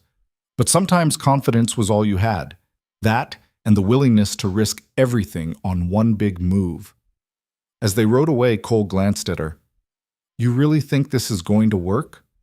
I think we don't have a choice. Kane's already declared war. All we can do is fight back with everything we have. And if we lose? Lin Yue looked at him, looked at this man she'd married as a business transaction, and somewhere along the way started to actually care about. Then we lose together. Cole reached over and took her hand, his grip warm and solid. Together. They rode home like that, hand in hand, toward a ranch with a burned barn and a future that hung on the edge of a knife. But they rode together, and somehow that made all the difference. The telegram from the territorial attorney arrived 3 days later. Lin Yue read it twice, her stomach sinking with each word. He's declining to investigate, she told Cole, her voice flat. Says there's insufficient evidence to warrant territorial involvement. Suggests we work through local law enforcement that Kane owns. Cole threw his hat across the room. So that's it. The law won't help. The law won't help yet. Lin Yue set the telegram down carefully, her mind already moving to the next option. But the newspaper responded. They want to send a reporter. When? Next week. They're interested in a story about land consolidation in the territories. If we can give them enough documentation, enough testimony, Kane will know we're talking to the press. He'll move faster. Good. Let him move faster. Fast usually means sloppy. She pulled out a fresh sheet of paper. I'm calling a meeting. All the ranchers who've been affected by Kane's schemes. Here, tomorrow night. It's time we stopped hiding what we know. Cole stared at her. You want to gather everyone in one place. Every person Kane sees as a threat. You realize that's basically painting a target on this ranch? The target's already there. We might as well use it to bring people together. Us. Yeah. Cole, we can't keep operating in isolation. That's exactly what Kane wants. All of us too scared and scattered to organize. But if we stand together, in public, where everyone can see, she met his eyes. That's when we become dangerous to him. He was quiet for a long moment, that muscle in his jaw working. Then he nodded slowly. All right, we call a meeting, but I'm posting guards, and everyone who comes here needs to know the risk. They already know the risk. They've been living with it for years. The word spread fast. By the next evening, 11 ranchers had gathered in Cole's barn. The old one that hadn't burned, hastily cleared of equipment to make room. Morrison was there, looking grim. The Chens came, Chenwei's wife carrying a thick folder of documents. There were others too, faces Lin Yue didn't recognize, all wearing the same expression of desperate determination. She stood in front of them, acutely aware of being watched and judged. A Chinese woman telling white ranchers how to fight back. The absurdity of it almost made her laugh. "Thank you for coming," she started. "I know this is risky. I know some of you are scared. You should be. Victor Kane is dangerous, and what we're planning is going to make him angry." "We're already angry," someone called out. "Question is what we do about it. We expose him, publicly. I've been documenting his operation for weeks. Shell companies, price fixing, intimidation. Individually, each instance looks like bad luck or poor business. But together, she gestured to the table where she'd laid out her evidence. It's a clear pattern of fraud and conspiracy. Morrison stepped forward. "I've agreed to give testimony, on the record, about the overcharging, the barn fire, all of it." A murmur went through the crowd. Someone said, "That's suicide, Jack." "Maybe, but I'm tired of being bled dry. My daughter deserves better than inheriting a bankrupt ranch." Morrison's voice was steady. "I'm testifying. Question is, who else has the guts to join me?" Chen Wei's wife spoke up, her English careful but clear. "We will testify. We have documentation of water rights harassment, supply manipulation, 3 years of records." "That's 3 ranches," Lin Yue said. "But we need more. The newspaper wants a story. The territorial attorney needs pressure. We need enough voices that they can't be ignored." A younger rancher, Thompson, Lin Yue thought his name was, raised his hand. "What happens to Kane when this all comes out? He's not just going to roll over. No, he's not. Which is why we need to hit him from multiple angles at once. Legal pressure from the attorney's office, public pressure from the newspapers, economic pressure from his investors. If we can create enough chaos around his operation, his investors will pull funding," Cole finished. "Without capital, his whole empire collapses." "You're talking about destroying him," Thompson said. "I'm talking about stopping him from destroying us." Lin Yu's voice was hard. "He poisoned cattle. He burned barns. He's threatened families. This isn't about revenge. It's about survival." Another rancher spoke up, older with a weathered face. "What about the railroad? Heard you filed for water rights tied to the expansion route." "We did. And if the railroad comes through as expected, those rights become extremely valuable. Valuable enough that Kane can't afford to let us keep them." "So you're baiting him." "I'm forcing his hand, making him choose between backing off or escalating to a point where even his bought officials can't protect him." The rancher shook his head. "That's a hell of a gamble." "It is, but doing nothing is a guaranteed loss." Lin Yue looked around the room. "I need to know who's with us, not just in theory, actually with us. Who's willing to testify, to share documentation, to stand up in public and say what Kane's been doing?" Silence. Long and heavy. Lin Yue could see the fear in their faces, the calculations running behind their eyes. Families, livelihoods, everything they'd built balanced against the risk of fighting back. Morrison broke the silence. "I'm in. Already said so." "We're in," Chen Wei said, his wife nodding beside him. Thompson stood slowly. "My father built our ranch from nothing. Kane's trying to take it for pennies on the dollar. Yeah, I'm in." One by one, hands went up. Not everyone. 3 ranchers stayed silent, their faces apologetic but firm. But 8 agreed to testify. 8 families willing to risk everything. "Thank you," Lin Yue said, and meant it. "We meet with the newspaper reporter in 3 days. Be ready to tell your stories. And be ready for Kane to fight back." After the meeting dispersed, Cole found her in the barn, staring at the empty space where people had stood. "That was either brilliant or insane," he said. "Probably both." She rubbed her face, suddenly exhausted. 8 ranchers, Cole. That's enough to make a case. It's enough to make Kane desperate. He moved closer. "You know what's coming, right? He's not going to wait for the newspaper story to print. He's going to move fast." "I know." "And you're ready for that?"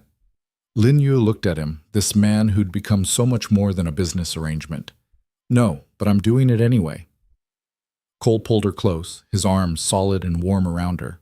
For a moment they just stood there, holding each other in the dim barn light.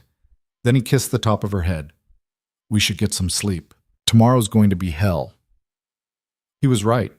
Tomorrow was hell, and the day after was worse. The first sign of trouble came at dawn.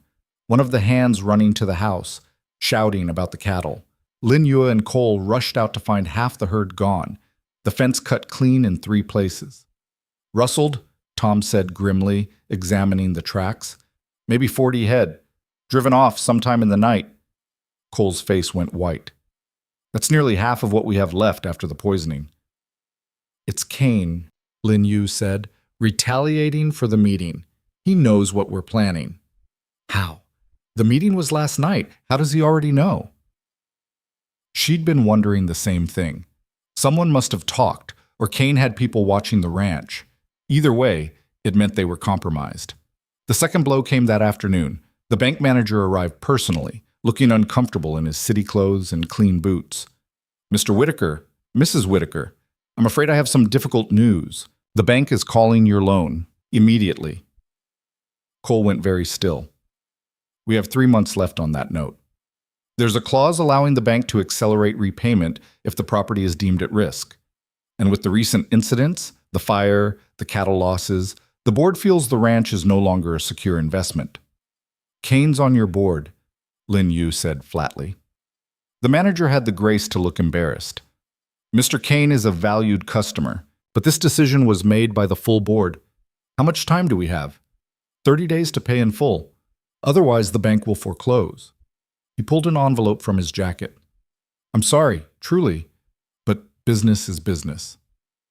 After he left, Cole slumped against the porch railing. That's it. We're done. There's no way we can raise that much cash in 30 days, not with half the herd gone. Lin Yue's mind was racing, running calculations. The loan payment was substantial, more than they could raise even if they sold everything, unless the water rights, she said. They're worth something now. We could sell them. To who? Kane's the only one with that kind of cash, and he's not going to buy them from us. He'll just wait for the bank to foreclose and get everything anyway. Not if we sell to someone else first. Someone outside the valley. She grabbed his arm. The railroad company. They need water rights along the route. If we approach them directly, the railroad won't pay full value. Not in 30 days.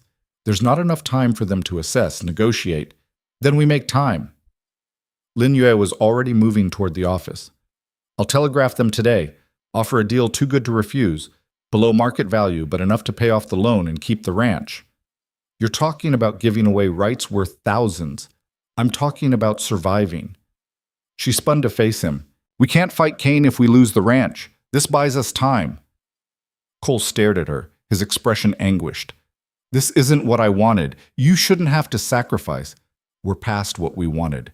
This is about what we need. She softened her voice. Cole, we can rebuild, but only if we're still standing.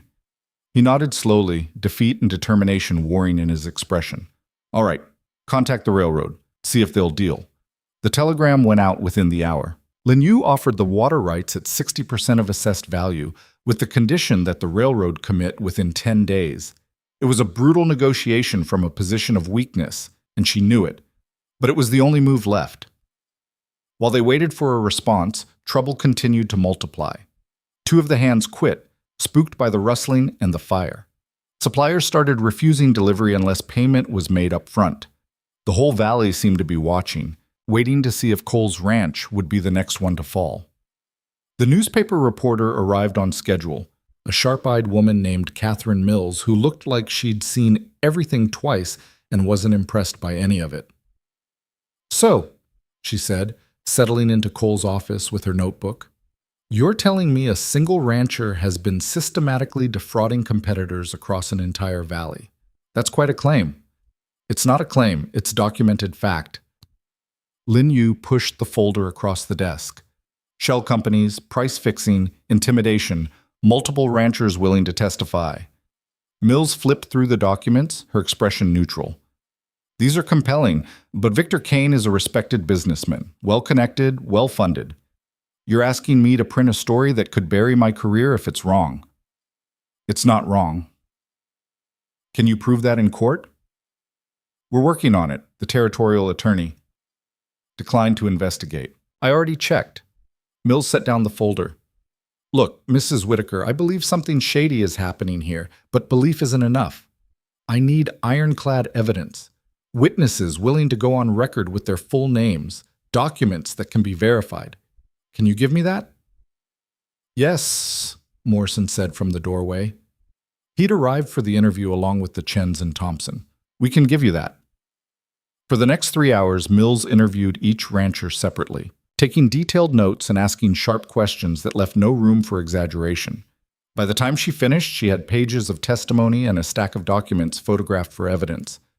This is good, she admitted finally. Really good. I can work with this. Story should run next week. Next week? Lin Yue's heart sank. That's too long. The bank is foreclosing in 30 days. I understand the urgency, but my editor needs time to verify sources and clear legal review. This kind of story, we have to be careful. Mills stood, gathering her materials.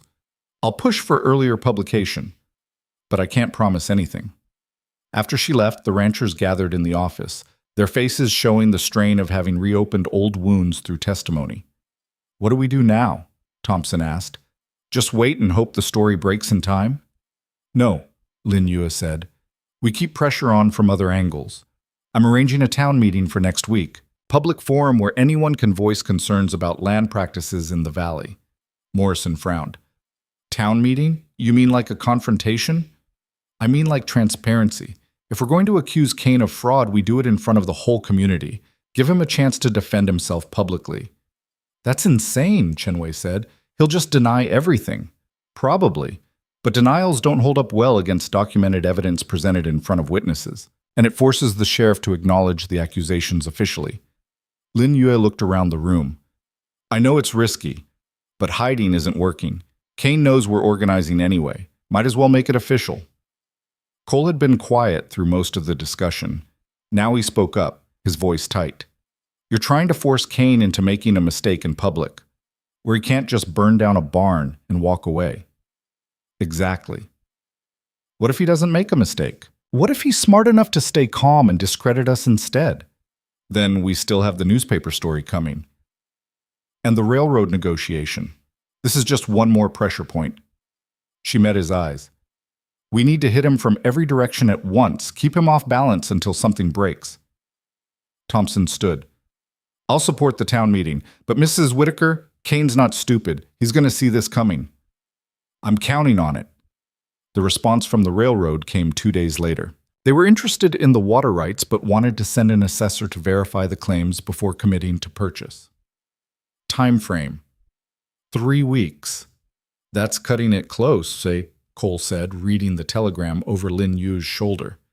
If the bank forecloses before the railroad commits, then we're done. I know. She set the telegram down. But it's the best option we have. We let them send the assessor, we show them everything, and we pray it's enough. I'm not used to praying for things. I'm used to making them happen. Sometimes you can't make things happen. Sometimes all you can do is set everything in motion and hope. She turned to face him. Cole, I know this isn't what you signed up for. When we got married, you thought you were getting stability. Instead, you got chaos. I got you. He said it simply, like it was obvious. Everything else is just details. The words hit her hard, unexpected warmth spreading through her chest. I don't deserve you. Yeah, you do. He pulled her close. And when this is over, when we've beaten Kane and saved the ranch, I'm going to take you somewhere nice. Somewhere that doesn't involve ledgers or contracts or people trying to burn things down. That sounds impossible. So did beating Kane a month ago. We're doing it anyway. The town meeting was set for Saturday evening in the community hall.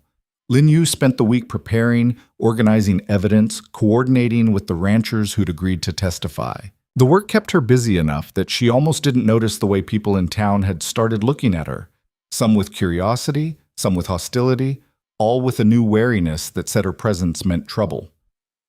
Friday afternoon, Kane himself appeared at the ranch. He rode up alone this time, no enforcers flanking him, just one man on a good horse. Cole met him at the property line, rifle in hand but not raised. Lin Yue stood on the porch, watching. Whitaker, Kane said pleasantly, we need to talk. Nothing to talk about. I think there is. Kane's voice was reasonable, almost friendly.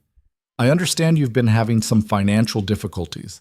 Cattle losses, fire damage, now the bank calling your loan. That's rough. Real rough. If you came here to gloat, I came here to make an offer, a generous one. Kane shifted in his saddle. I'll buy your ranch, today. Cash payment, enough to clear your debts and leave you with a comfortable stake. You and your... He glanced at Lin Yue. Wife can start over somewhere else. Clean slate. Not interested. You should be, because the alternative is foreclosure. You lose everything, get nothing, and I buy the property from the bank anyway. At least this way you walk away with something. Cole's jaw tightened. The answer's no. Think about it, Whitaker. You're fighting a war you can't win. I've got resources, connections, time. You've got debts and a smart wife who's in way over her head. His voice hardened slightly. Take the deal, before things get worse. Is that a threat? It's friendly advice.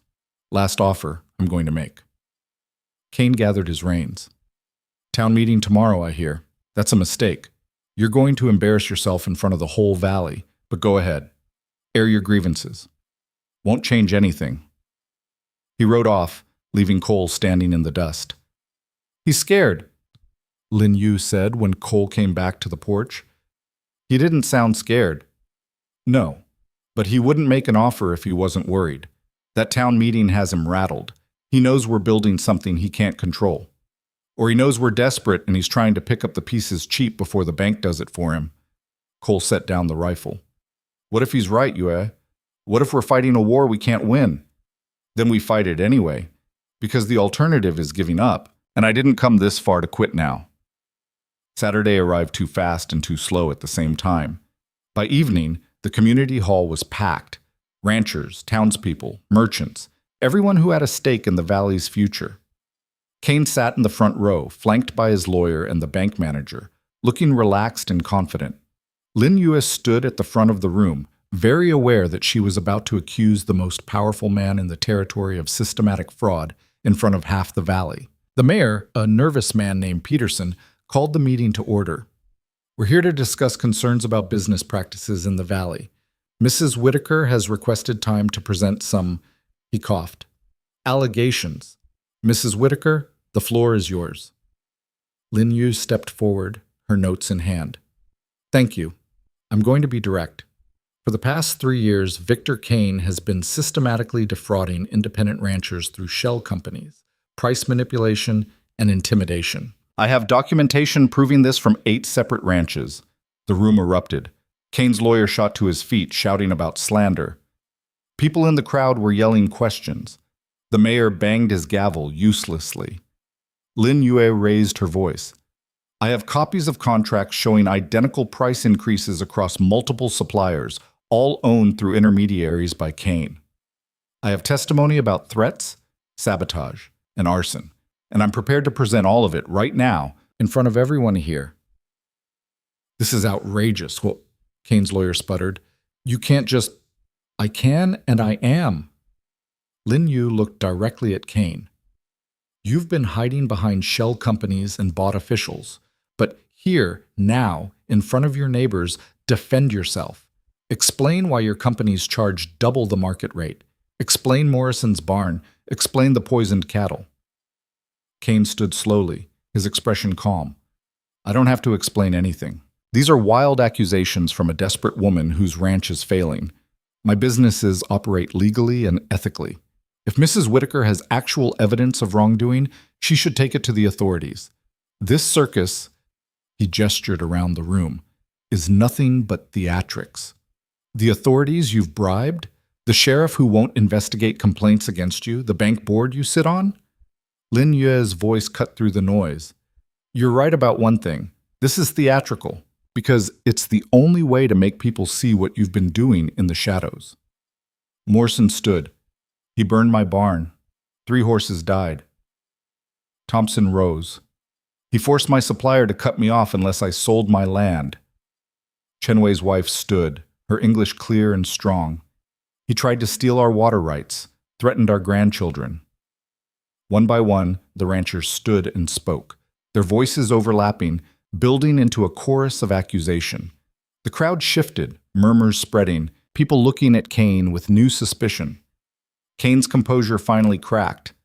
This is a coordinated attack by failed ranchers looking for someone to blame for their own incompetence. None of them have proof. I have proof. Lin Yue held up the folder. Contracts, invoices, correspondence, all documented, all traceable to your companies. The newspaper has copies. The territorial attorney is reviewing them. And if you think you can make this disappear... She never finished the sentence. The door at the back of the hall burst open and one of Kane's men ran in, his face panicked. "Boss, the North property. There's marshals there. Federal marshals with warrants." Kane's face went white. "What?" "Railroad fraud investigation. They're seizing records, arresting associates. It's..." The man looked around at all the watching faces. "It's bad, boss." The room went dead silent. Then chaos erupted. Everyone talking at once, people shouting questions, Kane's lawyer trying to get to the door. Through it all, Kane just stood there, his empire crumbling in real time. Lin Yue caught Cole's eye across the room. He looked as shocked as she felt. Federal marshals, railroad fraud investigation. She hadn't planned that, hadn't even known it was happening. But it was the break they needed. And suddenly, impossibly, they were winning. Kane left the community hall flanked by his lawyer, moving fast but trying not to look like he was running. The crowd parted for him, their faces showing everything from shock to satisfaction. Lin Yue watched him go, her heart still hammering from the confrontation. "What just happened?" Cole appeared at her elbow, his voice low. "I don't know, I didn't..." She stopped, her mind racing. Federal marshals investigating railroad fraud. She'd sent documentation to the territorial attorney, to the newspaper, but not to any federal office, which meant someone else had been building a case against Kane, someone with more resources and authority than a group of desperate ranchers. The mayor was trying to restore order, his voice shrill and ineffective. People were leaving in clusters, talking urgently. Morrison caught Lin Yue's eye and nodded once, a gesture of respect that felt hard-won. Outside, the night air was cool and sharp. Cole pulled Lin Yue aside, away from the dispersing crowd. "That was reckless," he said, "accusing Kane like that in public, with half the valley watching. If those marshals hadn't shown up..." But they did. "By luck. Pure luck. You couldn't have known..." "No, I couldn't. But I knew we had to force the issue. Make it public. Make it undeniable." She looked at him. "Sometimes you have to take the risk before you know if it'll pay off." Cole's expression was torn between anger and admiration. "You're going to give me a heart condition." "Probably." She managed a small smile. "But we're still standing. That counts for something." They rode home in darkness, the road familiar enough that the horses knew the way. Lin Yue's mind wouldn't stop working, turning over the implications. Federal marshals meant a bigger investigation than anything she'd imagined. It meant Kane's problems went beyond the valley, beyond local fraud. Railroad fraud was federal business, serious business, the kind that ended in prison time. At the ranch, Tom was waiting on the porch, his face grim. "Heard what happened in town. That true about federal marshals?" "It's true," Cole said, dismounting. "Though we don't know details yet. Details are going to matter. Kane's got reach even if he is in trouble. Man like that doesn't go down quiet." Tom shifted, uncomfortable. "Boss, I should tell you something. I've been thinking about it all week. Wasn't sure if it mattered. But one of the hands that quit, he wasn't acting right before he left. Asking questions about the meeting, about who was coming, what you were planning." Lin Yue's stomach tightened. "You think Kane had someone inside the ranch?" "I think maybe. Can't prove it, but the timing was off. He quit the day after that big rancher meeting in the barn." "Which explains how Kane knew about our organization so quickly." She exchanged a look with Cole. "We need to be more careful about who we trust." Tom nodded. "I'll keep an eye on the remaining hands. Anyone acts suspicious, I'll let you know." He paused. "Mrs. Whitaker, what you did tonight, that took guts. Just wanted you to know." It was the first real compliment Tom had given her. Lin Yue felt something tight in her chest loosen slightly. "Thank you." After Tom left, she and Cole sat on the porch in the darkness, too keyed up to sleep. The events of the evening kept replaying in Lin Yue's mind. Kane's face when his man burst in, the shift in the crowd, the sudden reversal of fortune that felt too perfect to be real. "Something's bothering you," Cole said. "Everything's bothering me. This was too easy." "Easy? Kane's under federal investigation. How is that too easy?" "Because we didn't cause it. We're just—" She gestured vaguely. "Riding the wave. And I don't know where that wave is going." Cole was quiet for a moment. "You want control, I get that. But sometimes things happen that you can't control. And all you can do is adapt." Adapting is for people who don't mind losing. No, adapting is how you survive when the world doesn't work the way you planned. He reached over and took her hand. "We set things in motion. Maybe we didn't plan for federal marshals, but we created the conditions that made Kane vulnerable. That counts." She wanted to argue, but he was right. They'd exposed Kane's local operations, built testimony, created public pressure. If that had somehow contributed to a larger investigation, it was still a win. "I'm not good at accepting help I didn't ask for," she admitted. "Yeah, I noticed." Cole's voice was gentle, almost amused. "But you're going to have to get used to it, because whatever happens next, we're not doing it alone anymore." The newspaper story broke 3 days later, splashed across the front page of the Denver Register. Catherine Mills had written a thorough, damning piece about land consolidation schemes in Colorado Territory, with Victor Kane featured prominently. She'd included testimony from the ranchers, documentation of the shell companies, and, critically, had somehow gotten quotes from the federal investigators about the railroad fraud case. Lin Yue read the article twice, sitting at Cole's desk while morning light filtered through the window. Mills had done good work, presenting the facts clearly without sensationalizing. But she'd also drawn connections Lin Yue hadn't seen, links between Kane's local fraud and a larger scheme to manipulate railroad route planning through dummy land purchases and bribed officials. "This is bigger than I thought," she said when Cole came in with coffee. "Kane wasn't just squeezing ranchers. He was trying to control where the railroad went so he could profit from land speculation. That's federal crime territory. No wonder the marshals moved in. And no wonder he was so desperate to get our water rights." She set down the paper. "He needed them for the railroad route he'd paid officials to select. Without those rights, his whole scheme falls apart. Good thing we didn't sell them to him. Good thing we were too stubborn to quit." She accepted the coffee, warming her hands on the cup. "The railroad assessor is coming tomorrow. If we can close that deal, we save the ranch. I know." Cole sat across from her. "Yue, I've been thinking. After this is over, after we settle with the railroad and deal with the bank, what then?" "What do you mean?" "I mean," he hesitated, "this arrangement between us. It started as business, a transaction to satisfy investors, but it's become something else." Her heart kicked up. "Cole, I know the timing's terrible. We're still fighting to keep the ranch. Kane's still out there. Everything's chaos. But I need you to know—" He met her eyes. "I don't want this to end when the crisis is over. Whatever this is between us, I want to keep it."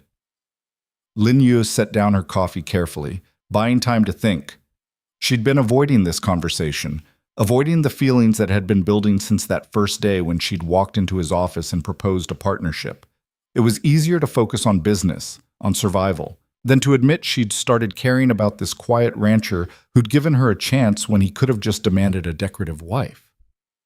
"I want that too," she said finally. "But Cole, you need to understand, I'm never going to be the kind of woman who just manages the household and smiles at investors. That's not who I am." "I know, and I don't want you to be." He reached across the desk, palm up. "I want a partner, a real one. Someone who challenges me and fixes my books and points rifles at people who threaten the ranch. That's you." She took his hand, his skin warm and calloused against hers. "This isn't going to be easy. I'm difficult. I don't back down. I'll probably drive you crazy." "You already drive me crazy. I'm used to it now." That surprised a laugh out of her. "All right then, partners, for real this time." "It's all right, Mom-san. For real."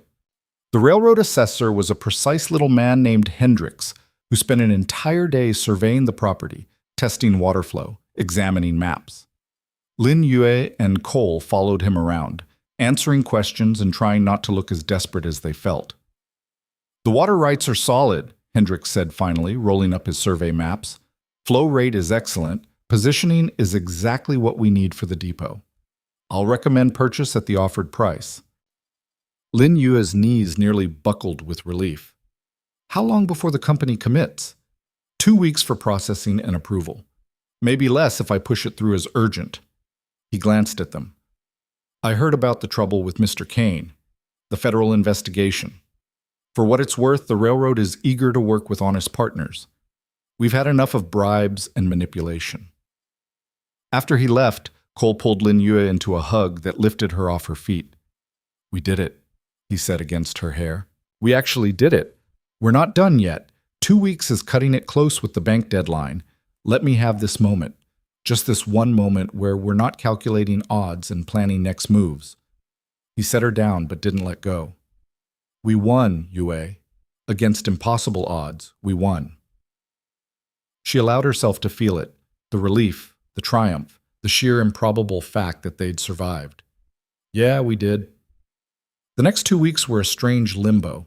Kane had been arrested on federal charges, his assets frozen pending investigation. His empire was collapsing in real time, creditors calling in loans, investors pulling out, properties going to auction. The valley watched with a mixture of satisfaction and nervousness, wondering what would fill the power vacuum he left behind. Lin Yue spent the time organizing the ranchers who'd testified with her. If Kane's operation was dissolving, someone needed to make sure the valley didn't just fall into chaos. She called another meeting, this time focused not on accusations but on cooperation. We need a ranchers association, she told the group gathered in Cole's rebuilt barn. Collective bargaining for supplies, shared resources, coordinated water rights. Kane controlled everything because we were all isolated. But together we have leverage, Morrison finished. I'm in. What are we calling it? They spent 3 hours hammering out details. By the end, they had a framework, the Iron Ridge Cooperative, with representation from every ranch in the valley. Shared purchasing agreements to get better prices. A rotating fund to help members through rough patches. Coordinated planning for when the railroad came through. This is ambitious, Thompson said, looking at the charter they'd drafted. Maybe too ambitious. Ambitious is what got us here, Lin Yue countered. Playing it safe is how Kane almost won. Chenwei's wife spoke up.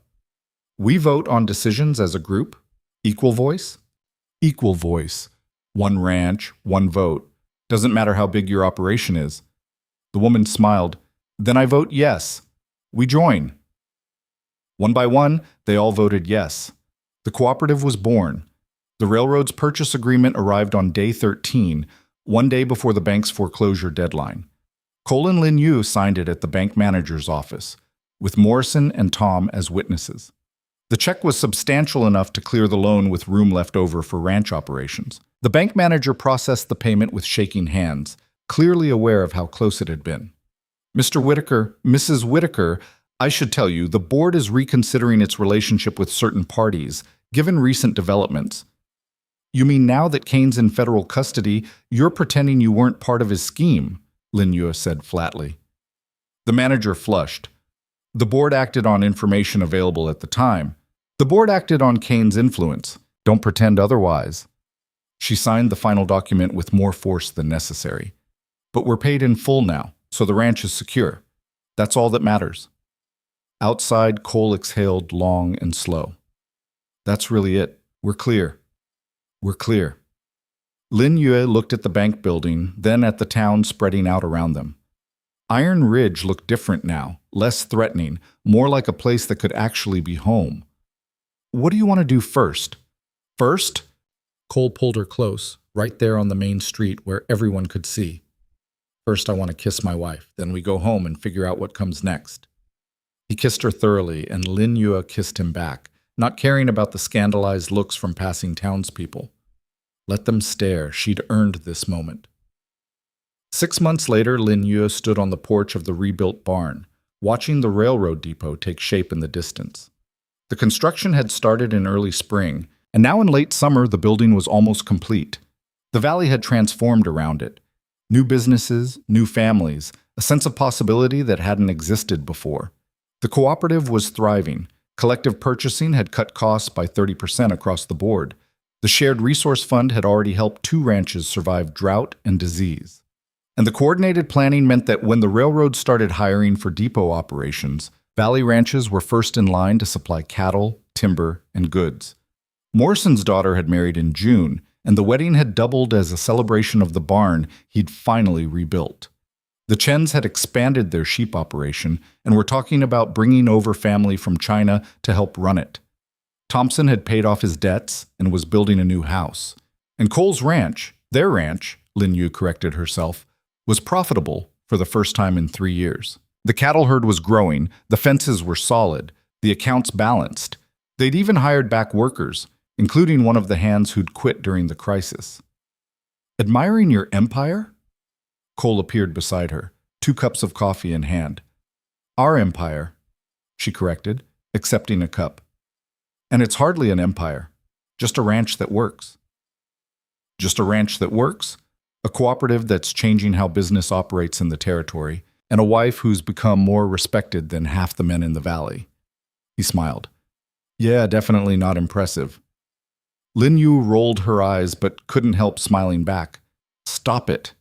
Stop what? Telling the truth? He leaned against the porch railing. You know the territorial attorney's office asked if you'd consult on another fraud case up in Wyoming. I heard. I'm thinking about it. You should do it. You're good at this. Seeing patterns, building cases. People should benefit from that. And the ranch? The ranch has me and Tom and a whole cooperative of people who help each other now. Cole looked at her seriously. You don't have to choose between being good at business and being here. You can do both. It was something she was still learning, that success didn't have to mean choosing one thing and abandoning everything else. That she could be a wife and a businesswoman, could run a ranch and consult on fraud cases, could be Chinese and American and herself all at once without diminishing any part of it. Maybe I will take the Wyoming case, she said. After the depot opens, I want to be here for that. We'll both be here for that. Cole put his arm around her shoulders.